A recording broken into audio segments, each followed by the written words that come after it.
The Montana Territory, 1882. A time when promises were carried by wind and hope traveled by rail. A time when a woman's worth was measured in the strength of her back and the health of her complexion. And a time when Lillian Abernathy, with her persistent cough and pale skin, would be deemed damaged goods by a man who had never even met her. But fate has strange ways of leading souls to where they truly belong, even if it's through the bitter disappointment of being left alone at a train platform with nothing but a letter of rejection and the setting sun as witness. Before we jump back in, tell us where you're tuning in from, and if this story touches you, make sure you're subscribed because tomorrow I've saved something extra special for you. Winter had fallen early on Copper Creek, a settlement too small to be called a town, but too stubborn to fade into wilderness. The train depot, little more than a wooden platform with a rusted stove inside its single room, stood alone against the cutting November wind. Snow didn't fall so much as it was thrown sideways, whisking across the platform in ghostly swirls that danced and vanished into darkness. Lillian Abernathy pulled her thin wool coat tighter around her shoulders, but the gesture was more habit than hope. The cold had already worked its way through every layer of fabric, settling deep into her bones like an unwelcome tenant who paid no rent but took up all the space. Her trunk stood beside her, its leather corners cracked and peeling, much like the dreams that had carried her from Philadelphia to this remote corner of the Montana Territory.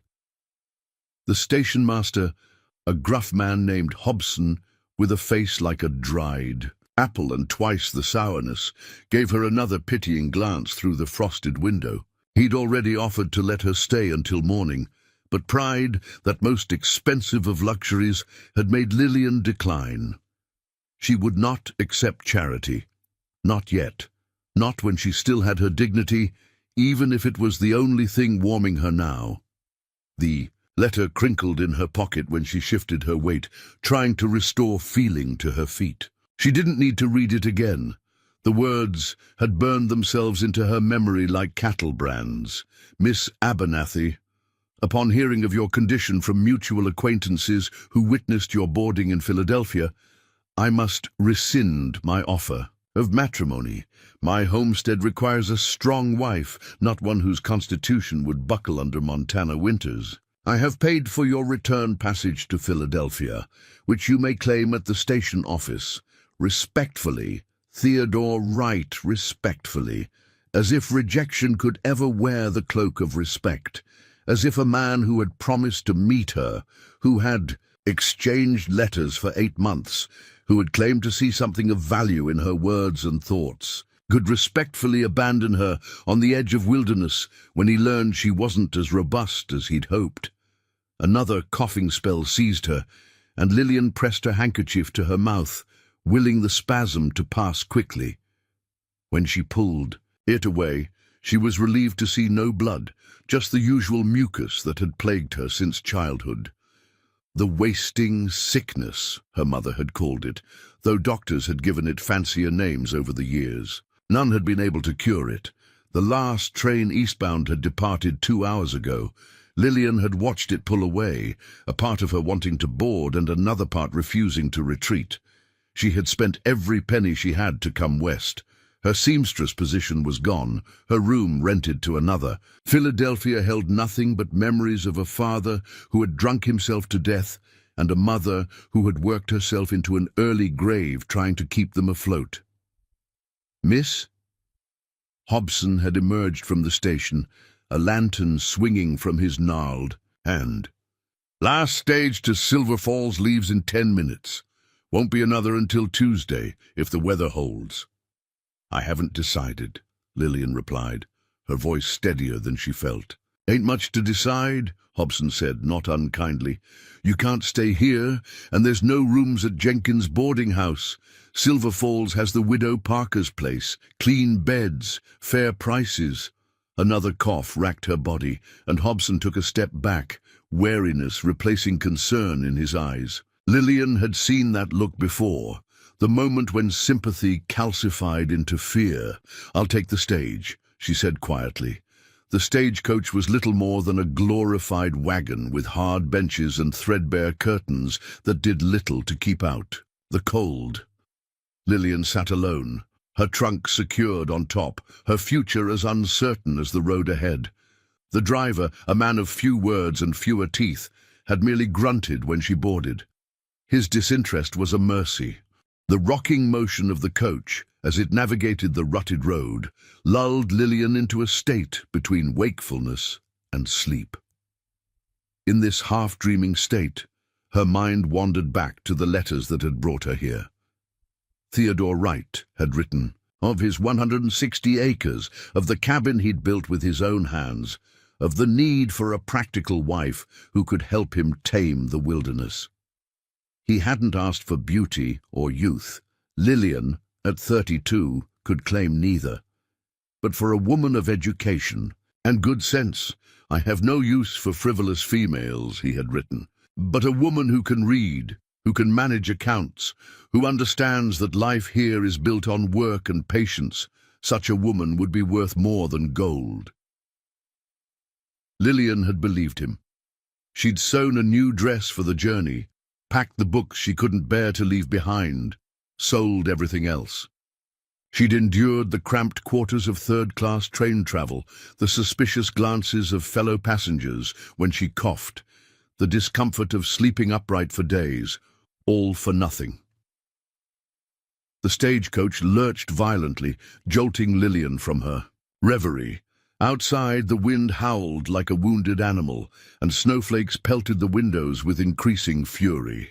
"Bad storm coming," the driver called back, his voice barely audible over the wind. "Might have to stop at Miller's station." Lillian felt her heart sink further. Another delay, another unfamiliar place. But the alternative, traveling through a blizzard, was worse. She nodded, though the driver couldn't see her, and braced herself as the coach picked up speed, racing against the worsening weather. Miller's station turned out to be little more than a trading post with attached quarters. The proprietor, a barrel-chested man with a beard that reached mid-chest, seemed put out by their arrival, but grudgingly showed Lillian to a small room off the main store. It smelled of tobacco and hides, but it was warm, and after the biting cold, warmth seemed like luxury itself. "Stage ain't leaving till morning, if then," the driver informed her before disappearing into another room where, judging by the laughter and clinking glasses, several men were passing the storm with whiskey and cards. Alone again, Lillian sat on the narrow cot and finally allowed herself the release of tears. They came silently, years of practice ensuring that her grief made no sound. She cried for the hope that had carried her west, for the rejection that had met her, for the uncertainty that now loomed. The door opened without warning, and Lillian hastily wiped her eyes. A tall man stood in the doorway, his silhouette backlit by the lanterns in the main room. For a moment, neither spoke. "Pardon the intrusion," he said finally, his voice a deep baritone that somehow matched his imposing frame. "Miller said you might need these." He held out a bundle. Blankets, from the look of them. "Thank you," Lillian managed, reaching to take them. The man stepped into the room, and in the dim light Lillian could make out his features. He wasn't young, perhaps 40 or so, with a strong jaw partially hidden beneath a neatly trimmed beard sprinkled with silver. His eyes, deep-set and thoughtful, assessed her with neither pity nor judgment. "The stage was caught in the storm?" he asked, remaining by the door. "Yes. We were bound for Silver Falls."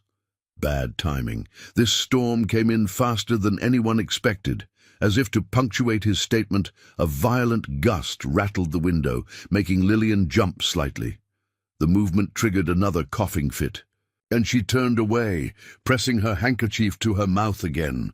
The man didn't retreat as most did. Instead, he waited until the spasm passed, then asked, "How long have you had that cough?" The directness of his question surprised her. "Most of my life," she answered honestly. "It worsens in winter." He nodded, as if confirming something to himself. "I'm Dr. Nathaniel Harrison," he said, "though most folks around here just call me the apothecary." "Lillian Abernathy," she replied, then added with a touch of bitterness she couldn't quite suppress, "Just Lillian will do." "Well, just Lillian," he said, a slight smile warming his features. "I have some preparations that might ease that cough, if you're willing." She'd tried countless remedies over the years, tonics and syrups, poultices and steam treatments. None had offered more than temporary relief. But something about Dr. Harrison's steady gaze made her nod. "I'll fetch them," he said, and was gone before she could respond. Alone again, Lillian spread the blankets on the cot. They were surprisingly soft, made of wool, but lined with some kind of fur. The simple kindness of them, and of the man who had brought them, made her throat tighten again. Dr. Harrison returned carrying a small wooden box. He set it on the room's only table and opened it, revealing an organized collection of bottles and tins. With practiced movements, he selected several and began combining their contents in a small pot. "I need to heat this," he explained. "May I use your stove?"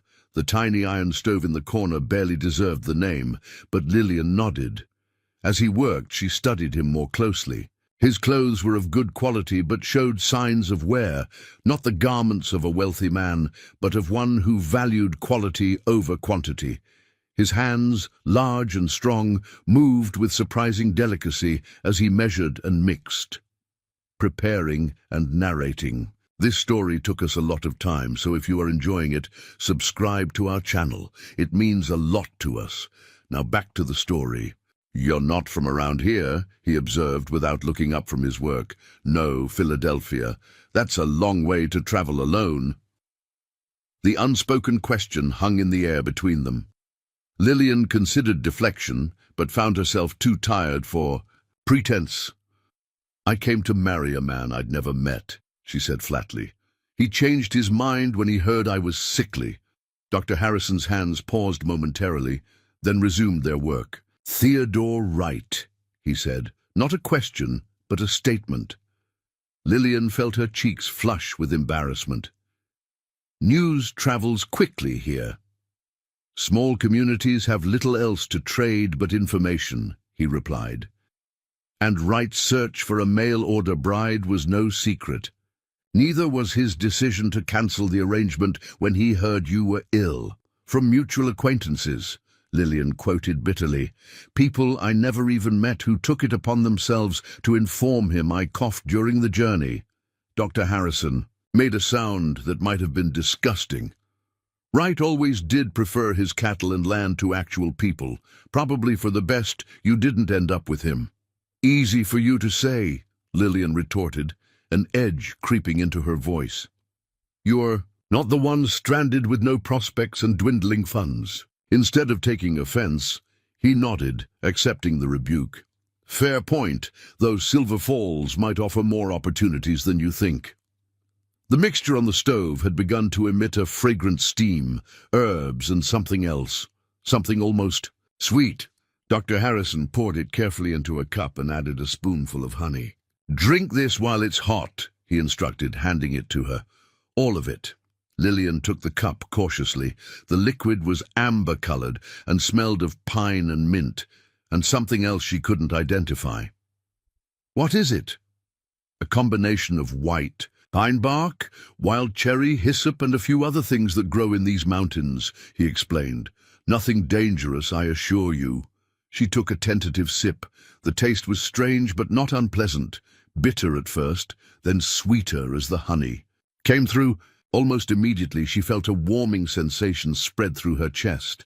"I've tried pine bark syrup before," she said after another sip. "This is different."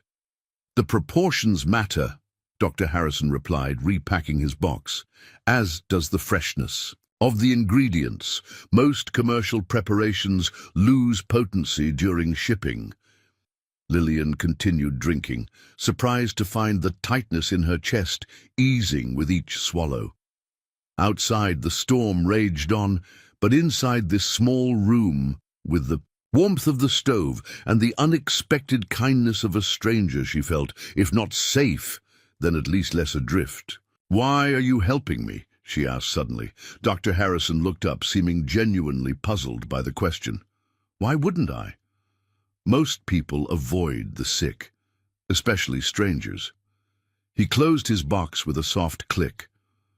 "I'm not most people, Miss Abernathy, and illness doesn't make someone any less deserving of basic decency."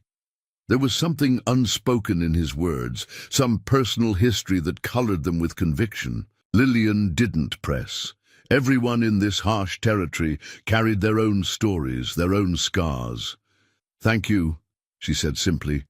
"You should try to rest," he advised, moving toward the door. "I'll leave another dose for the morning." "Will I see you again?" The question surprised her as much as it seemed to surprise him. Dr. Harrison paused, his hand on the door latch. "I'm headed to Silver Falls myself once the storm breaks. Perhaps we'll travel the same road." After he left, Lillian finished the medicine and lay down, wrapping herself in the borrowed blankets. For the first time in longer than she could remember, her breathing came easier, without the rattle that usually accompanied each inhale. Outside, the wind still howled, but it seemed more distant now, less threatening. Tomorrow will bring its own challenges. She still had no plan, no destination beyond Silver Falls, no prospects and little money. But tonight, in this moment, she allowed herself a fragile thread of something she'd nearly forgotten: hope. Dawn broke over Miller's Station with reluctant light, as if the sun itself struggled against the lingering storm. The snowfall had ceased, but drifts stood shoulder-high against the trading post's walls, and the world beyond the frosted windows was a landscape transformed, familiar shapes rendered strange and new beneath their white mantles. Lillian woke up feeling different. The crushing exhaustion that typically followed her through each morning had eased, replaced by something almost like energy. Her lungs, though not entirely clear, drew air without the painful catch that had become her constant companion. She sat up slowly, half expecting the improvement to vanish like morning mist, but it remained. On the small table beside her cot sat another cup, covered with a clean cloth. Beside it lay a folded note. Lillian reached for it, the paper crisp beneath her fingers. "Take this before you travel. The stage departs at 9 if the roads are passable." Nature. The mixture was similar to the one from the previous night, though somewhat thicker. Lillian drank it without hesitation, noting the same warming sensation spreading through her chest. Whatever Dr. Harrison had concocted, it worked better than any remedy she'd tried before.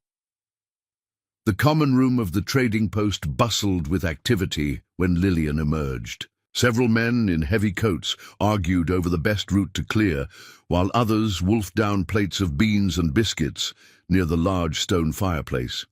Miller himself stood behind the counter, tallying figures in a ledger with the concentration of a surgeon. "Thought you might sleep through departure," a familiar voice observed. Dr. Harrison sat at a small table near the window, a mug of coffee and a worn book open before him. In daylight, Lillian could see him more clearly. His face was weathered by sun and wind, with lines at the corners of his eyes that spoke of squinting across vast distances. Yet there was a gentleness there too, particularly in the way he closed his book with care, marking his place with a leather cord. "Your medicine helped," Lillian said, approaching his table. "I haven't slept so soundly in years." "Good." The white pine is particularly effective for wet coughs. He gestured to the empty chair across from him. "Have you eaten?" Lillian hesitated. Her funds were limited, and she'd need to be careful with every penny until she could find work. Dr. Harrison seemed to read her thoughts. "The stage fare includes breakfast," he said simply. "Miller's biscuits are worth claiming your share."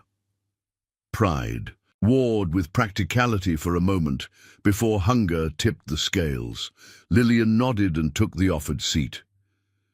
"You mentioned you're also traveling to Silver Falls," she asked as Miller's wife, a stout woman with quick movements and quicker eyes, placed a plate before her.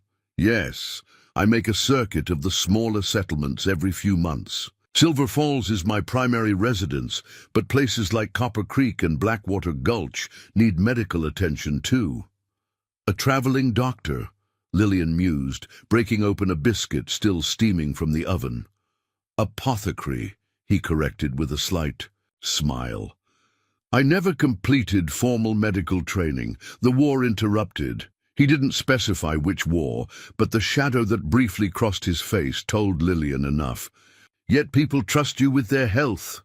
Out here, folks make do with what's available, and I've had good teachers, local healers, books, and most importantly, observation. Nature provides remedies if you know where to look. There was passion in his voice when he spoke of plants and their properties. Lillian found herself drawn in, despite her usual caution around strangers. Perhaps it was the lingering effect of a night's peaceful sleep, or maybe just the relief of speaking with someone who didn't recoil from her cough, but she felt herself relaxing into conversation with this unusual man. Stage leaves in 20 minutes, the driver called from the doorway, stomping snow from his boots. Road's been cleared enough to pass, but it'll be slow going. The announcement brought reality crashing back. Lillian still had no real plan beyond reaching Silver Falls. She had enough money for perhaps 2 weeks at a modest boarding house, after which— "You're worried," Dr. Harrison observed quietly. Lillian straightened her shoulders. "I'm practical. Silver Falls is unfamiliar territory. It's a decent town, smaller than what you're used to, I imagine, but growing. The silver mines bring steady work, and where there are working men, there's a need for services. I doubt miners have much need for seamstresses," Lillian said, voicing the occupation she'd left behind in Philadelphia. "Perhaps not for fancy dresses, but they tear their work clothes constantly, and the families of the mine owners and merchants would appreciate skilled needlework." He paused, studying her with those thoughtful eyes. "But you have other skills, too, don't you?" Surprised, Lillian asked, "What makes you say that?" "Your speech, for one. The books in your trunk. I noticed their spines when you opened it last night. Dickens, Austen, not typical reading for someone with limited education." Lillian felt exposed, as if he'd peered directly into her past. "My father was a professor. Before he fell on hard times, he insisted on educating me himself when we could no longer afford proper schooling." Dr. Harrison nodded, no judgment in his expression. "Education is never wasted, especially in frontier towns. Silver Falls has a school, but the teacher left last month. Her husband struck silver and they moved to Denver." The implication hung between them. Lillian had indeed taught briefly in Philadelphia before her cough had alarmed too many parents. "Teaching requires good health," she said, unable to keep the bitterness from her voice. "It requires knowledge and patience," Dr. Harrison countered, "both of which you seem to possess. The rest," he gestured to the empty cup before her, "we might be able to address." "We?" "I've been working on treatments for respiratory ailments for years. Your case is interesting." "You mean pitiful?" "I mean medically intriguing," he corrected firmly, "and potentially treatable with the right approach." Before Lillian could respond, the stagecoach driver bellowed another warning. Around them, travelers gathered their belongings, preparing to depart. "This conversation isn't finished," Dr. Harrison said, rising from his seat, "but perhaps we should continue it on the road." The stagecoach journey to Silver Falls proved even more uncomfortable than the previous day's travel. With the road partially blocked by snowdrifts, the coach lurched and swayed alarmingly as it navigated narrow passages cleared by earlier travelers. Inside, passengers were pressed together more tightly than proprietary typically allowed, but emergency conditions suspended normal conventions. Lillian found herself seated beside Dr. Harrison, their shoulders touching with each jolt of the wagon. Across from them, a young mother clutched a sleeping infant, while beside her a grizzled miner snored loudly, his head lolling against the window. "How much further to Silver Falls?" Lillian asked quietly, after a particularly violent lurch nearly sent her into Dr. Harrison's lap. "About 4 hours in good conditions," he replied. "Today, probably closer to 6. The news wasn't welcome, but Lillian had endured worse discomforts. She shifted slightly, trying to find a position that didn't strain her back or press too intimately against her traveling companion. "Here," Dr. Harrison said, reaching into his coat pocket. He withdrew a small tin and opened it, revealing what looked like hard candies. "Horehound drops with honey and wild cherry. They'll soothe your throat during the journey." Lillian accepted, but with murmured thanks. The candy was surprisingly pleasant, bitter at first, then mellowing to a herbal sweetness. "You've made quite a pharmacy out of your pockets," she observed. His smile was brief but genuine. "Habit. I never know when someone might need something." "And do they often?" "Need something, I mean. More than they realize." He glanced at the young mother across from them. "Like Mrs. Emerson there. She doesn't know yet that her baby's developing a fever." Lillian followed his gaze. The infant did look flushed, now that it was mentioned. "How can you tell?" "The skin around the temples has a particular sheen, and he's breathing faster than he should while sleeping." As if confirming his diagnosis, the baby stirred, letting out a thin, uncomfortable cry. Mrs. Emerson, clearly exhausted herself, tried to soothe him, but the cries intensified. Without hesitation, Dr. Harrison leaned forward. "Pardon me, ma'am. I couldn't help noticing that your little one seems uncomfortable. I'm Dr. Harrison from Silver Falls." The young woman looked up, relief flooding her tired face. "He's been fussy since last night. I thought maybe it was just traveling." "May I?" Dr. Harrison asked, hands hovering near but not touching the infant. At Mrs. Emerson's nod, he gently placed a palm against the baby's forehead. "Slight fever.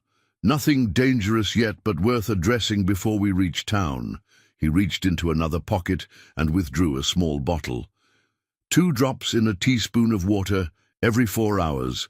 It will ease his discomfort and help reduce the fever. "I don't have much money," Mrs. Emerson began, embarrassment coloring her already flushed cheeks. Dr. Harrison waved away her concern. "First consultation is always free," he said. "Consider it a welcome to Silver Falls."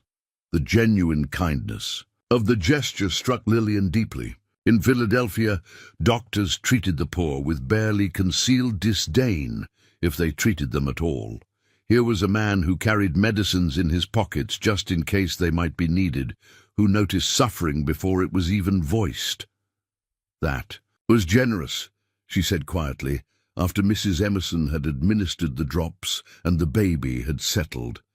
Dr. Harrison shrugged, seeming almost uncomfortable with the observation. "It costs little to be kind, and healthy children make for a healthier community." "Is that why you became a healer? For the community?" He was silent for so long that Lillian thought he might not answer. When he finally spoke, his voice was softer. "Meant only for her ears. I was a soldier first. Saw too much death cause some of it. After that," he looked down at his hands, strong and capable. "After that, I needed to balance the scales." The simple honesty of his statement hung between them, more intimate than any touch. Lillian found herself wanting to offer comfort, though she sensed he wasn't a man who accepted it easily. "From what I've seen, your scales tip heavily toward life," she said. His eyes, when they met hers, held a warmth that had nothing to do with the cramped quarters of the stagecoach. The journey continued in companionable conversation, punctuated by stretches of comfortable silence. Dr. Harrison asked about her life in Philadelphia, not probing but genuinely interested. Lillian found herself sharing more than she'd intended. Her father's decline into alcoholism after her mother's death, the gradual swelling of their belongings to cover debts, the way she'd taught herself seamstress skills to survive. In return, he told her about Silver Falls, a town that had sprung up almost overnight when silver was discovered in the nearby mountains 6 years earlier. Unlike many mining towns, it had established itself as something more permanent, with families settling alongside the initial wave of prospectors. "It's still rough around the edges," he admitted, "but there's a real community forming. A church, a school, when we have a teacher, even a small library, though most of the books came from my own collection." "You donated your books?" "Loaned them," he corrected with a smile, "though I suspect some may never return home. Books, like medicine, are most useful when shared." The coach hit a particularly deep rut, jolting everyone inside. The baby woke with a cry, and Mrs. Emerson looked close to tears herself from exhaustion. Without discussion, Lillian held out her arms. "May I? Just for a little while so you can rest." The relief on the young mother's face was answer enough. She carefully transferred the bundled infant to Lillian, murmuring grateful thanks before leaning back against the seat and closing her eyes. The baby, a boy, judging by the blue ribbon on his blanket, regarded Lillian with solemn eyes. He was beautiful in the way all babies are, with plump cheeks and a serious expression that seemed to evaluate her worthiness to hold him. "Hello, little sir," she whispered, gently bouncing him as he fussed. "You've had quite an adventure already, haven't you?"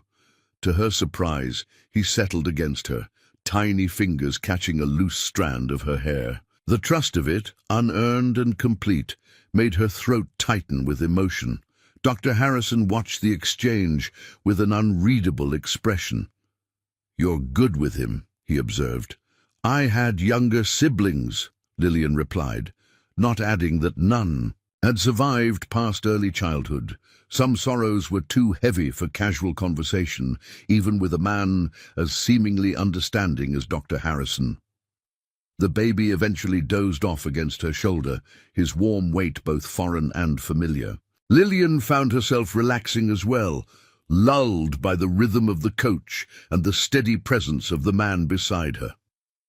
"We're entering Silver Falls," the driver called from above, his voice cutting through Lillian's own near doze. She straightened, suddenly alert and anxious again. This was it, the place where she would somehow need to build a new life from the wreckage of her old plans. The town that would either offer sanctuary or rejection. "You'll be fine," Dr. Harrison said softly, as if reading her thoughts. Mrs. Emerson woke as the coach slowed, gratefully reclaiming her sleeping child. "Thank you," she said to Lillian.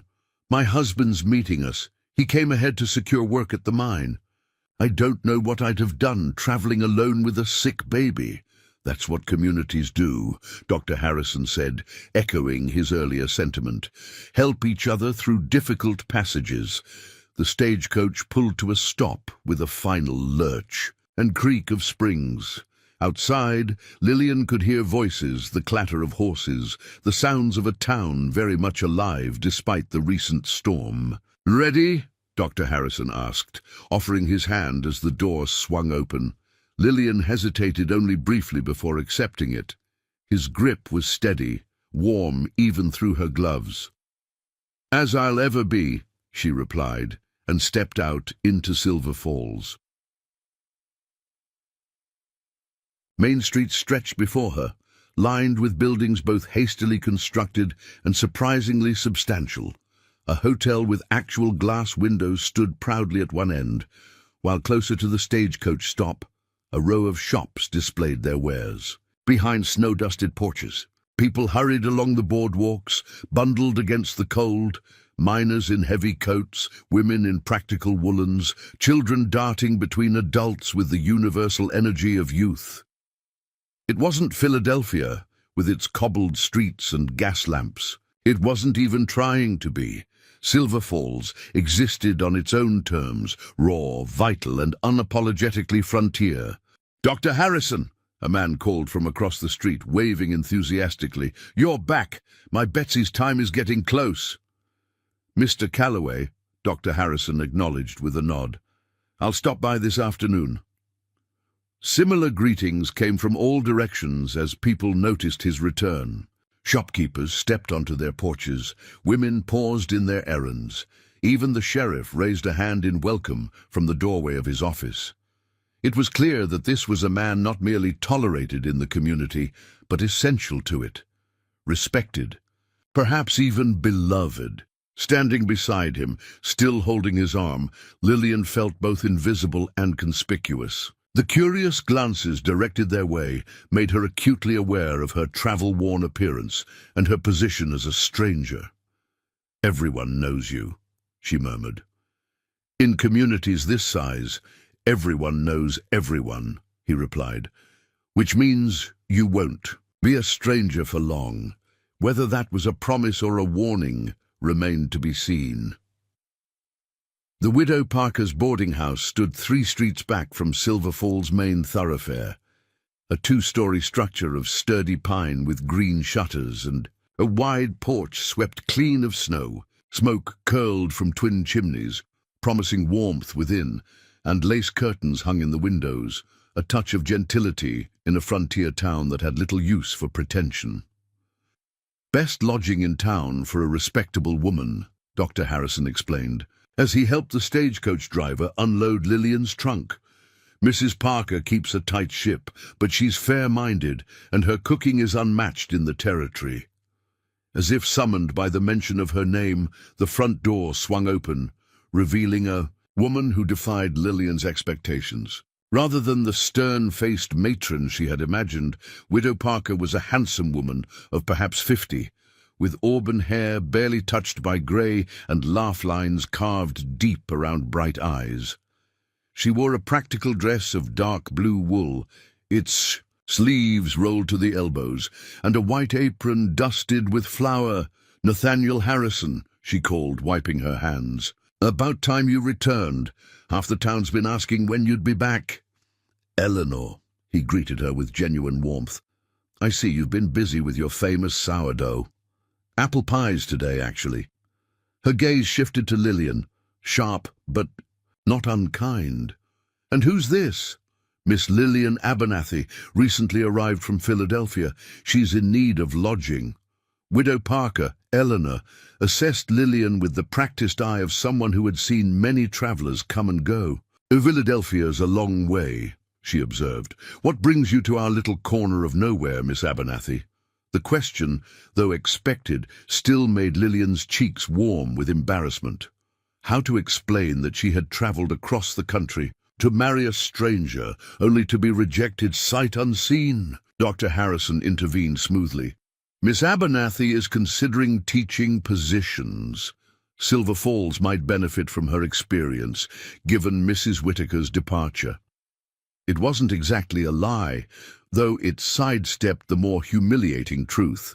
Lillian shot him a grateful glance before addressing the widow directly. "I hope I'm not imposing. I require lodging for at least 2 weeks while I explore opportunities in Silver Falls." Eleanor's expression softened slightly. 2 weeks is easily managed. I've a room on the 2nd floor, small but with its own stove and a view of the mountains. $5 a week, including breakfast and supper. The rate was fair, possibly even generous by frontier standards. Lillian nodded, relief washing through her. "That would be perfect, thank you." "Well then," Eleanor said briskly, "let's get you settled. Nathaniel, you're staying for supper, I hope. The Caldwell twins have been asking after you daily."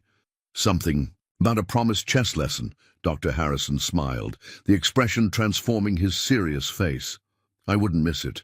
But I should see a few patients first. Miss Abernathy, I'll call on you tomorrow regarding that treatment we discussed." With a tip of his hat, he was gone, striding back toward the main street with purposeful steps. Lillian watched him go, feeling oddly bereft, despite having known him less than a day. "Interesting man, our Dr. Harrison," Eleanor observed, "missing nothing. Came here 5 years ago with little more than his medical bag and that serious expression. Now, half the territory depends on his remedies." Lillian didn't know how to respond to the comment, or the speculative look that accompanied it. so she simply nodded and followed Eleanor inside. The boarding house interior was as well maintained as its exterior suggested. A central hallway led past a formal parlor and a dining room to what appeared to be a cozy sitting room at the rear. The scent of baking apples and cinnamon hung in the air, mingling with beeswax polish and the fainter smell of lavender sachets. "Supper's at 6 sharp," Eleanor explained as she led Lillian up a well-swept staircase. "Breakfast from 7 to 8. I don't provide midday meals as most folks are about their business, but there's always bread and preserves in the kitchen, if you're in need." The room, when they reached it, was indeed small, but scrupulously clean. A narrow bed, with a brass frame, stood against one wall, made up with a colourful quilt and plump pillows. A washstand with pitcher and bowl occupied another corner, while a rocking chair sat near the window, currently frosted with delicate patterns of ice. As promised, a small iron stove squatted in the remaining corner, already lit and radiating welcome heat. Beside it stood a simple desk and chair, with an oil lamp ready for evening use. "It's lovely," Lillian said sincerely. After weeks of travel and the uncertainties of the past 24 hours, the simple, tidy space felt like luxury itself. "It'll do," Eleanor replied, but her tone suggested she was pleased with the assessment. "Bathrooms at the end of the hall. You'll share with Mrs. Collins, the dressmaker, and Miss Jenkins, who clerks at the Mercantile. Both respectable women who keep to themselves." Lillian nodded her understanding. In such close quarters, compatible. Neighbors were as important as the accommodations themselves. "I'll have hot water sent up so you can freshen up before supper," Eleanor continued. "Any questions, just ask. And Miss Abernathy?" "Yes, welcome to Silver Falls." Left alone, Lillian sank onto the edge of the bed, suddenly overwhelmed by exhaustion and emotion. She had made it, not to the life she had expected, but to shelter at least, to a town that might or might not offer her a future, to a place where she knew exactly one person who wasn't her landlady. A coughing fit seized her, less severe than usual, but still enough to remind her of the condition that had left her in this precarious position. When it passed, she unpacked her few belongings, arranging them carefully to make the small room feel more like her own. The books, her most treasured possessions, she stacked on the desk, ready companions for the uncertain days ahead. By the time a young girl arrived with steaming water for the washstand, Lillian had composed herself. She washed away the dust of travel, changed into her second-best dress, navy blue with a modest lace collar, and pinned her hair into a simple but neat arrangement. Looking in the small mirror above the washstand, she assessed herself objectively. At 32, she was past what most considered a woman's prime. The years of struggling to breathe properly had left their mark in the faint shadows beneath her eyes and the slight hollowness of her cheeks. Yet there was strength in her gaze, determination in the set of her chin. She might be damaged goods in Theodore Wright's estimation, but she wasn't finished yet. The dining room held 3 tables, only one of which was set for the evening meal. 5 places waited with simple white plates and sturdy flatware. Evidently the boarding house was not currently at capacity. Lillian was the first to arrive, but was soon joined by a plump, cheerful woman who introduced herself as Beatrice Collins, the dressmaker Eleanor had mentioned. "New arrivals are always welcome," Beatrice declared, settling into a chair with a rustle of taffeta. Her own dress, unsurprisingly, was impeccably made, with tiny covered buttons and perfectly matched seams. "We don't get many single ladies venturing this far west. What brings you to our little silver town?" Before Lillian could formulate a response, that wasn't entirely humiliating.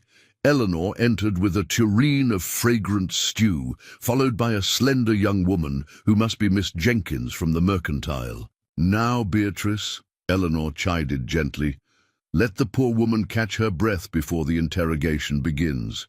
She only arrived an hour ago." Beatrice had the grace to look slightly abashed. "Forgive my curiosity, Miss Abernathy. It's just that news is our most precious commodity out here. I understand, Lillian said, accepting a bowl of stew from Eleanor, and I don't mind the question. I came west hoping for new opportunities. It wasn't the whole truth, but it wasn't a lie either, and it seemed to satisfy Beatrice, who nodded sympathetically. Haven't we all? I left St. Louis after Harold passed, God rest him, with nothing but my scissors and my determination. Now I outfit half the county's respectable ladies and even some of the less respectable ones. Her wink suggested there was a story there. But before she could elaborate, the final dinner guest arrived, an elderly gentleman with a magnificent white mustache and the erect posture of someone who had spent a lifetime standing at attention. Ladies, he greeted them with a slight bow. Miss Abernathy, I presume. Eleanor mentioned our new guest, Colonel James Thaddeus Pemberton, at your service. The colonel was with General Sherman, Miss Jenkins explained, speaking for the first time. Her voice was surprisingly deep and melodious for such a slight woman. He has the most fascinating stories of the war. Only if one finds destruction fascinating, the colonel said, his tone suggesting he had long since made peace with whatever he had witnessed. I much prefer discussing the future to rehashing the past. Speaking of which, Miss Abernathy, I understand you're a teacher. Surprised, Lillian glanced at Eleanor, who shrugged innocently. News truly did travel quickly in Silver Falls. I have some experience teaching, yes, she admitted cautiously. Excellent, the colonel beamed. As chairman of our small school board, a grand title for 3 old men who meet monthly, I've been most concerned about replacing Mrs. Whitaker. The children have been running wild for nearly a month now. Lillian set down her spoon, suddenly nervous. I haven't applied for any position yet, Colonel. I've only just arrived. Of course, but we're not exactly overrun with qualified candidates out here. If you're interested, I'd be delighted to introduce you to the other board members, Reverend Collins, Beatrice's brother-in-law, and Mr. Hollister, the bank manager. It was happening too quickly. Lillian had imagined having time to settle, to assess the town, to consider her options, yet here was an opportunity presenting itself before she'd even unpacked properly. I would need to know more about the position, she said carefully. The number of students, their ages, the curriculum. 28. Pupils at last count, the colonel replied promptly. Ages 6 to 16, though the older boys often leave schooling by 14 to work the mines. Basic reading, writing, arithmetic, some history and geography. The schoolhouse is small but sound, with a decent supply of books thanks to Dr. Harrison's generosity. Beatrice patted Lillian's hand encouragingly. You'd be doing the town a great service, my dear. Mrs. Whitaker was well-meaning, but strict to the point of cruelty. The children need someone with a gentler approach. Lillian's mind raced. Teaching again hadn't been her original plan when she'd set out for Montana, but it was a skill she possessed, a respectable position that would provide steady income.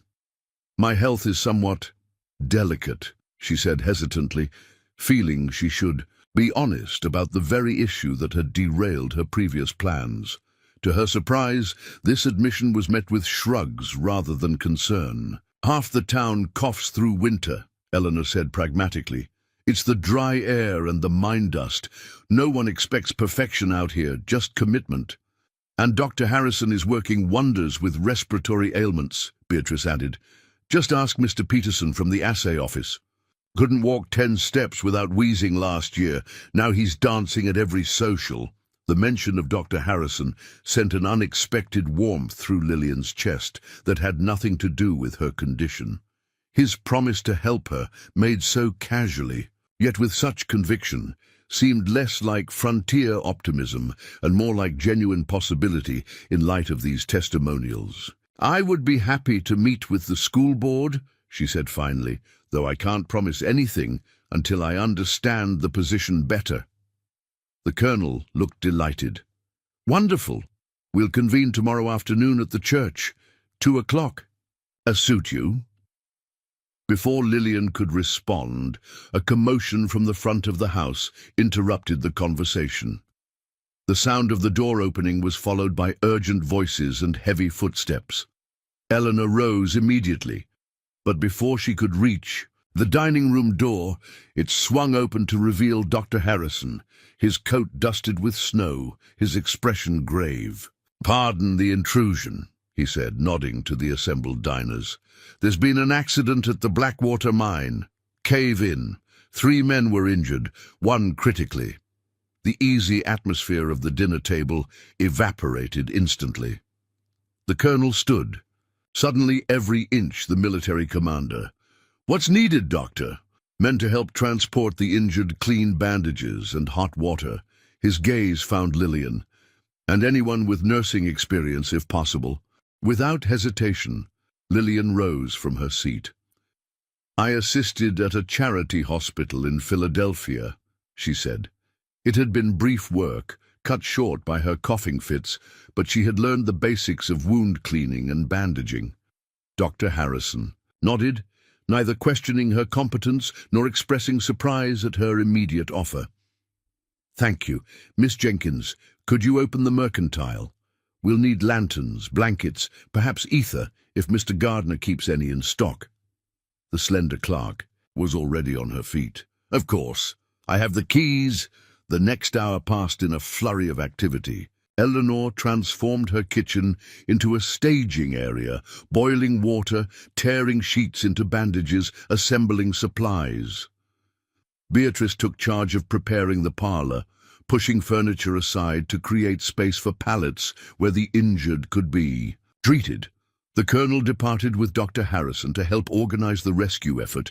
Lillian worked alongside Eleanor, her movements efficient despite her racing heart. This was not how she had imagined her first evening in Silver Falls, yet there was something almost comforting in the crisis, in having a clear purpose, in being immediately useful rather than merely another mouth to feed.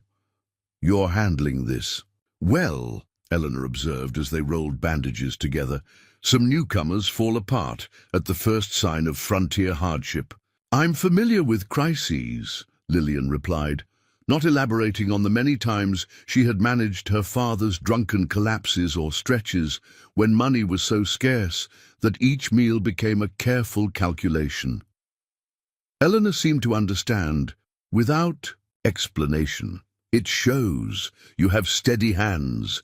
When the first injured miners arrived, carried on makeshift stretchers by grim-faced colleagues, Lillian's steady hands were put to immediate use. Under Dr. Harrison's terse direction, she cleaned dirt from lacerations, applied poultices to burns caused by falling lanterns, and held limbs steady while he set a broken arm. The worst case came last. A young man no more than 20, his face grey beneath the coal dust, his breathing shallow and irregular. A support beam had fallen across his chest, Dr. Harrison explained in clipped tones as they worked together, likely causing internal injuries. "Hold this compress," he instructed Lillian, placing her hands on a cloth soaked with some herbal preparation. Firm but gentle pressure. Their fingers brushed in the exchange, and despite the gravity of the situation, Lillian felt a jolt of awareness. Dr. Harrison seemed to feel it too, his eyes meeting hers briefly before returning to his patient. Through the long night, they worked side by side, speaking little, but developing a rhythm that required minimal communication. Lillian anticipated his needs, handing him instruments or fresh bandages before he asked, holding lanterns at precisely the right angle, supporting patients in the positions he required. By dawn, the crisis had stabilized. 2 of the miners were resting comfortably, their injuries painful but not life-threatening. The young man with chest injuries had survived the night, a promising sign, though Dr. Harrison remained cautiously concerned. "You should rest," he told Lillian, as they finally stepped away from the makeshift infirmary the parlor had become. "You've been on your feet for over 12 hours." She was exhausted, her back aching, her eyes gritty with fatigue. Yet there was also a peculiar satisfaction in having been useful, in having proved her worth immediately upon arrival. "So have you," she pointed out. "I'm accustomed to it, and I'm tougher than I look." His mouth quivered in what might have been a smile if he weren't so clearly exhausted himself. "I noticed. Your assistance was invaluable. Coming from a man who chose his words with such care, the praise carried weight." Lillian felt herself flush slightly, annoyed at her own reaction. She was a grown woman, not a schoolgirl to be flustered by a man's approval. "Will they recover?" she asked, nodding toward the sleeping patients. "Barton and Miller will be back in the mines within a few weeks, though Miller's arm will need time to heal properly." His expression grew more somber. "Young Davis is harder to predict the internal damage," he trailed off, then added more firmly, "but he's young and strong. That counts for much." Eleanor appeared in the doorway, carrying 2 steaming mugs. "You both look dead on your feet," she observed bluntly. "This won't fix that, but it might help." The drinks turned out to be strong black coffee, liberally laced with something decidedly stronger. Lillian nearly choked on her first sip, but the warmth spread quickly through her exhausted body. "Thank you, Eleanor," Dr. Harrison said, downing him in a single long swallow, "for everything. I know this disruption to your home wasn't what you planned." "Disruptions are part of frontier life," the widow replied pragmatically. "Miss Abernathy learned that lesson quickly enough." Indeed, Lillian reflected as she sipped her fortified coffee, her first day in Silver Falls had been nothing like she had expected. Instead of carefully exploring the town, establishing herself gradually, she had been thrown directly into its heart, into its crises and community, its pain and resilience. "The Colonel mentioned you might be meeting with the school board today," Dr. Harrison said, apparently having overheard dinner conversations despite the emergency. "This afternoon," Lillian confirmed, "though I'm not certain I'm in any condition to make a good impression now." "On the contrary," Eleanor interjected, "the whole town's already talking about how you jumped right in to help. That counts for more out here than fancy words or appearances." Dr. Harrison nodded agreement. "Silver Falls values useful people, Miss Abernathy, and you've proven yourself remarkably useful already." The simple assessment, delivered without flattery or exaggeration, warmed Lillian more than Eleanor's spiked coffee. In Philadelphia, she had been defined by her limitations. The cough that kept her from regular employment, the poverty that kept her from proper society, the spinsterhood that made her invisible in many circles. Here, in less than a day, she had been defined by her actions instead. "I should check on Davis again," Dr. Harrison said after a moment, setting down his empty mug. "And then I promised to look in on Mrs. Calloway. Her time is near." "You need rest," Lillian found herself saying, concerned by the shadows beneath his eyes. His smile was genuine but weary. "Another frontier lesson, Miss Abernathy. Rest comes when the work is done, not when we're tired." As he turned to go, he added almost casually, "I haven't forgotten our discussion about your condition. Once things settle, we'll begin treatment properly. Your assistance last night, given without a single significant coughing episode, suggests my initial assessment was correct. Your ailment is manageable with the right approach." After he left, Lillian found herself standing motionless in Eleanor's kitchen, the nearly empty coffee mug cooling in her hands. Around her, Silver Falls was waking to a new day, a day in which 3 of its men lay injured, in which families would be coping with fear and uncertainty, in which work would somehow continue despite the night's emergency.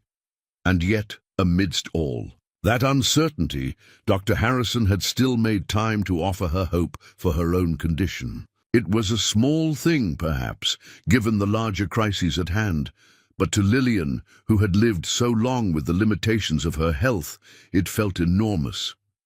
"You should rest while you can," Eleanor advised, breaking into her thoughts. "The school board won't care if you have shadows under your eyes, but you'll want your wits about you." Lillian nodded, suddenly aware of just how bone-tired she truly was. "Wake me by noon. Count on it, and Miss Abernathy." "Yes? You did well. Very well indeed." Climbing the stairs to her small room, Lillian felt a strange lightness despite her exhaustion. She had come to Silver Falls as a rejected bride, humiliated and adrift, but in less than a day she had become something else, a potential teacher, a makeshift nurse, a woman of demonstrated worth rather than perceived weakness. It wasn't the life she had traveled west expecting. It might, she reflected as she fell into bed fully clothed, be something better. The Silver Falls schoolhouse sat on the edge of town, a simple clapboard structure painted white with a small bell tower that had developed a distinct tilt during the previous winter's heavy snows. Inside, rows of scarred wooden desks faced a larger teacher's desk positioned before a greenish-black slate board. A pot-bellied stove dominated one corner, currently radiating welcome heat against the persistent chill of early spring. Lillian stood before 24 expectant faces, some curious, some suspicious, a few openly hostile.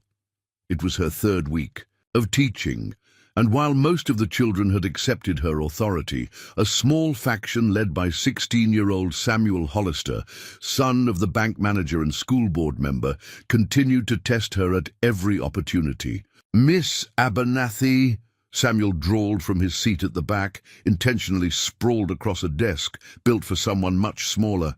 "My father says learning poetry is for dandies and women with too much time. Says a man needs figures and facts, not flowery words." Several of the older boys snickered. Lillian maintained her composure, though inside she felt a familiar tightening in her chest, not from her ailment this time, but from frustration.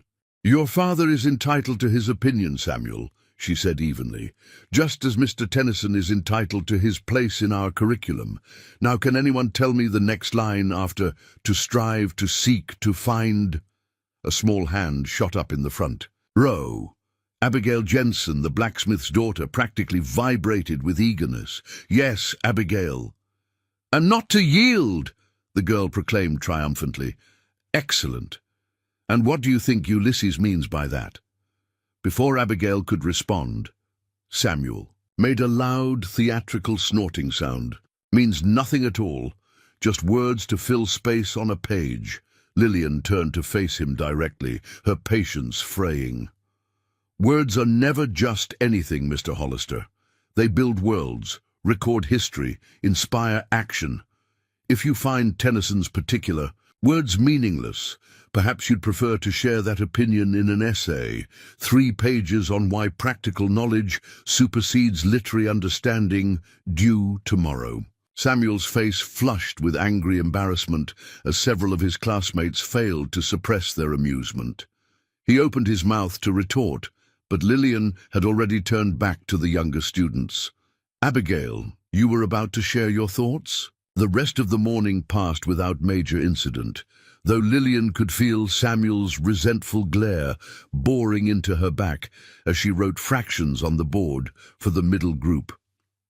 When the lunch bell finally rang, she suppressed a sigh of relief. Most of the children scattered to the schoolyard with their packed meals, but a few lingered, including Abigail and her friend Sarah Collins, Beatrice's niece. "Miss Abernathy." Abigail approached the desk hesitantly. "Is it true you came all the way from Philadelphia?" Lillian smiled, warming to this serious child with ink-stained fingers and an insatiable curiosity. "I did indeed. And is it also true you were supposed to marry Mr. Wright, but he left you at the station 'cause you were sick?" The blunt question landed like a physical blow. Lillian's smile froze as she struggled to maintain her composure. So the humiliating truth of her arrival was common knowledge, even among the children. "Abigail Jensen," Sarah hissed, elbowing her friend. "Aunt Bee said we're not supposed to mention that."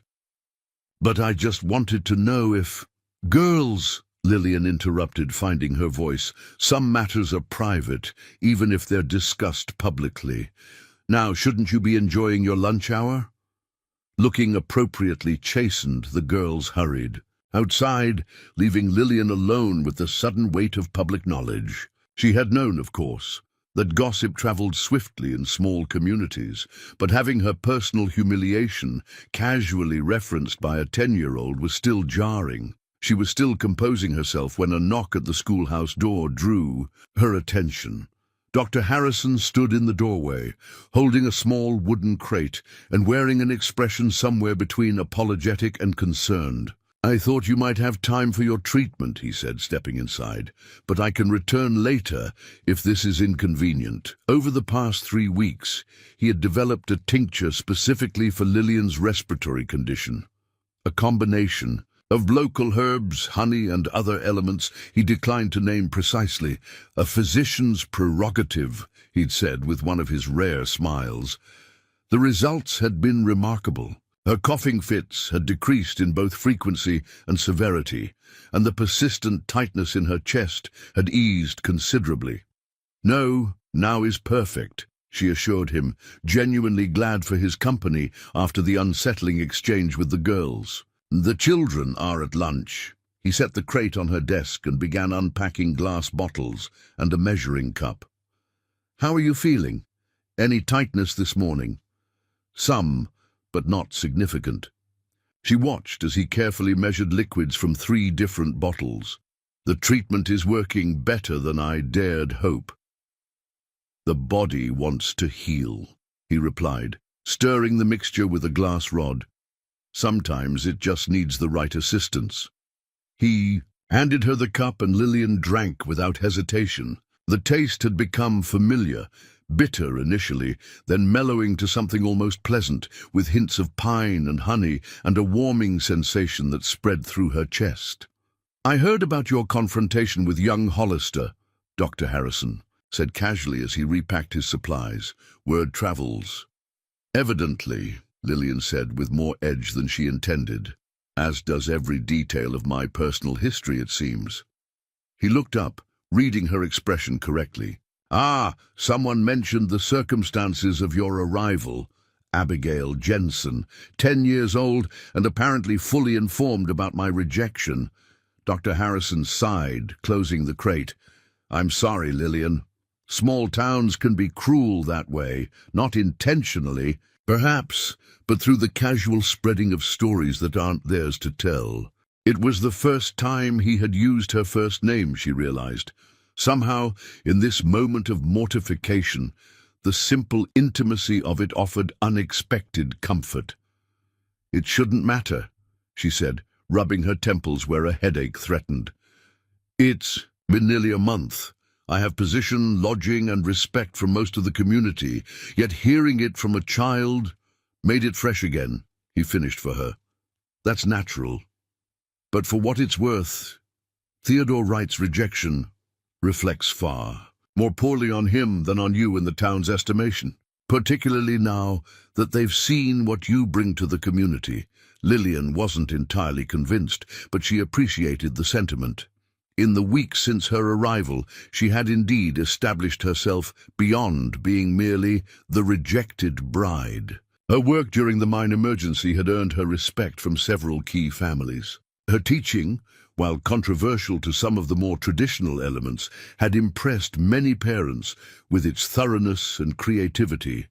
And then there was her evolving relationship with Dr. Harrison himself.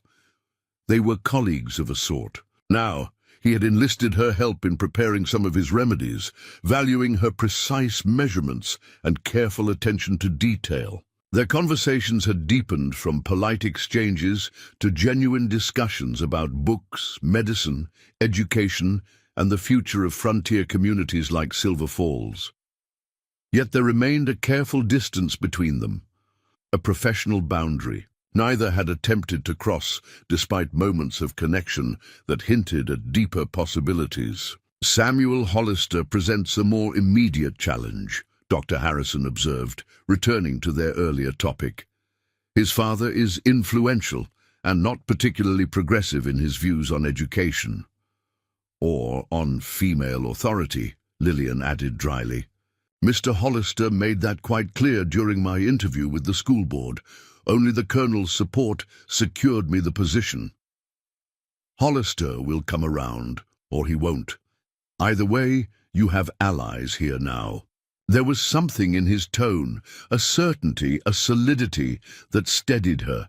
Before she could respond, the schoolhouse door burst open and Sarah Collins rushed in, her face flushed with alarm. "Miss Abernathy, come quick!" Samuel pushed Ethan Davis down the embankment, and he's not moving.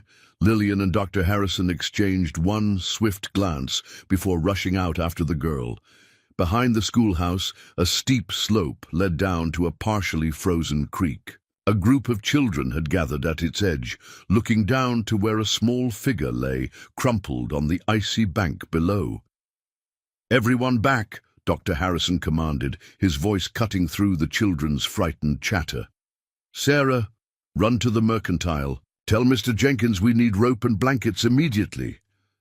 The girl took off without question.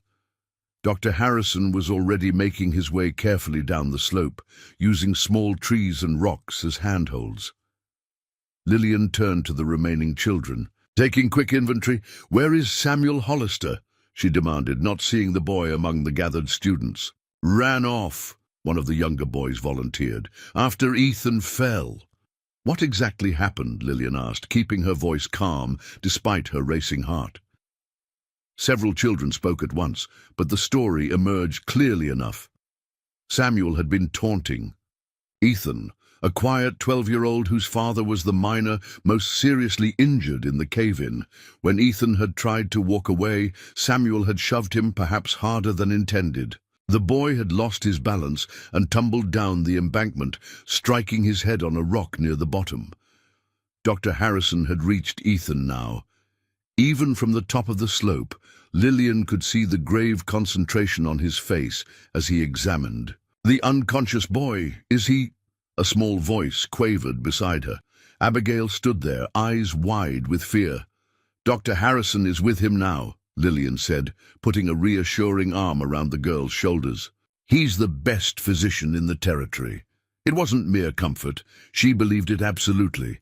Over the past weeks, she had seen Dr. Harrison treat everything from minor cuts to childbirths with the same focused competence.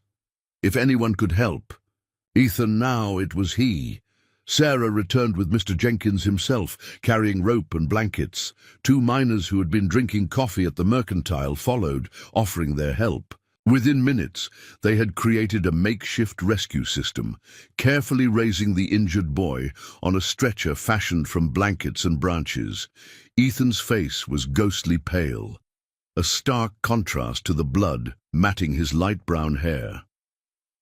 Dr. Harrison's expression revealed nothing as he directed the miners to carry the boy with utmost care. "I need to take him to my clinic," he told Lillian in a low voice. "Possible skull fracture, definite concussion. The next few hours will be critical." "I'll dismiss the school and come help," she offered immediately. He shook his head. "Stay with the children. They're frightened enough. I'll send word once I've properly assessed his condition." As Dr. Harrison departed with Ethan and the miners, Lillian gathered the remaining students, working to project a calm she didn't feel. "School is dismissed for the remainder of the day," she announced. "Older students, please escort the younger ones directly home. Tell your parents what happened, but try not to speculate or exaggerate. Ethan is receiving the best care possible." As the children dispersed in subdued groups, Lillian noticed the Colonel approaching from the direction of town, his face grim. "Miss Abernathy," he greeted her with a curt nod. "I've just seen Dr. Harrison with the Davis boy. Terrible business. And I understand young Hollister was involved?" According to the other children, Samuel pushed Ethan, causing him to fall. Lillian confirmed, keeping her tone neutral despite her anger. "He ran off immediately after." The Colonel's mustache twitched with disapproval. "Cowardly behavior. His father will hear of this, rest assured." "I'm more concerned about Ethan at the moment," Lillian said. "His father is still recovering from the mine accident. His mother will be devastated." Indeed, a doubly harsh blow for that family. The colonel hesitated, then added, "There's another matter we should discuss, Miss Abernathy. Perhaps we could walk toward town." Puzzled but compliant, Lillian fell into step beside him. They had gone several yards before he spoke again. "I understand there was some unpleasantness earlier. About your personal circumstances." Lillian stiffened. "News does travel extraordinarily fast in Silver Falls." "Small towns," the colonel said, an echo of Dr. Harrison's earlier comment. "For better and worse. But that's not why I mention it. There's been a development you should be aware of." A chill that had nothing to do with the weather ran through Lillian. "What development?" "Theodore Wright arrived in town last night.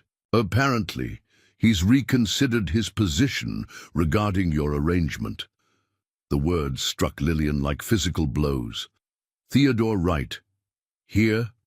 After leaving her stranded at the station, after rejecting her sight unseen because of her health? After she had built the beginnings of a new life without him. "That's impossible," she said faintly. "He made his position quite clear in his letter." "Yes? Well?" The colonel looked uncomfortable. "It seems your improved health has reached his ears. Dr. Harrison's treatment has become something of a local legend already. Wright apparently decided your condition might not be the impediment he initially feared." Anger flared, hot and sudden. "So now that Dr. Harrison has fixed me, Mr. Wright finds me acceptable again, as if I were a piece of damaged merchandise newly repaired." The colonel winced at her tone. "I simply thought you should know before you encountered him in town. He's been asking after you rather persistently." They had reached the main street now. Lillian scanned the boardwalks and storefronts with new wariness, half expecting to see a stranger approaching with proprietorial confidence. "Thank you for the warning, Colonel," she said stiffly. "If you'll excuse me, I should check on Ethan." Dr. Harrison's clinic occupied a small but well-built structure near the center of town, recognizable by the mortar and pestle painted on its sign. Inside, the front room served as a waiting area and dispensary, with shelves lined with bottles, jars, and neatly labeled boxes. A doorway, covered by a heavy curtain, led to the treatment area in the back. Mrs. Davis was already there, her face tear-streaked but composed as she spoke quietly with Dr. Harrison. She looked up when Lillian entered, offering a wan smile of recognition. "Miss Abernathy," she greeted her, "Dr. Harrison was just explaining Ethan's condition." "How is he?" Lillian asked, directing the question to both of them. "Stable," Dr. Harrison replied, his voice carrying the measured tone he used when delivering. "Difficult news. The skull isn't fractured, thankfully, but there's a significant concussion. He regained consciousness briefly but was disoriented. He's sleeping now, which is the best thing for him." "Will he recover fully?" Lillian pressed. A shadow crossed Dr. Harrison's face. "Head injuries are unpredictable. The next 24 hours will tell us more." Mrs. Davis's composure wavered briefly. "First James in the mine collapse, now Ethan. I don't know how much more our family can bear." Lillian moved to sit beside the distraught mother, taking her work-roughened hand in her own. "You're not alone in this. The whole community stands with you." It wasn't an empty platitude. In the weeks since her arrival, Lillian had witnessed Silver Falls rally around the Davis family after the mine accident, bringing meals, offering childcare for the younger children, even taking up a collection to cover expenses while James Davis recovered. "Samuel Hollister will answer for this," Mrs. Davis said, a flash of anger breaking through her worry. "Bullying my boy for weeks, and now this. His father may run the bank, but he can't protect the boy from the consequences of his actions." Dr. Harrison and Lillian exchanged glances. The situation had grown significantly more complicated.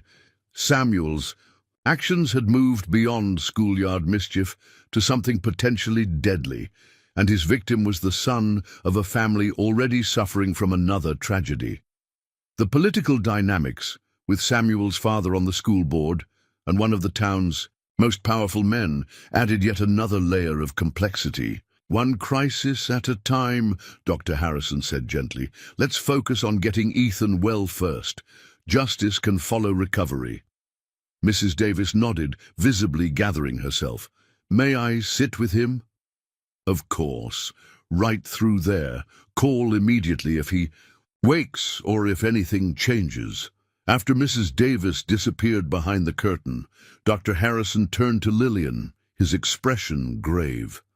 This could divide the town. It already has, Lillian replied.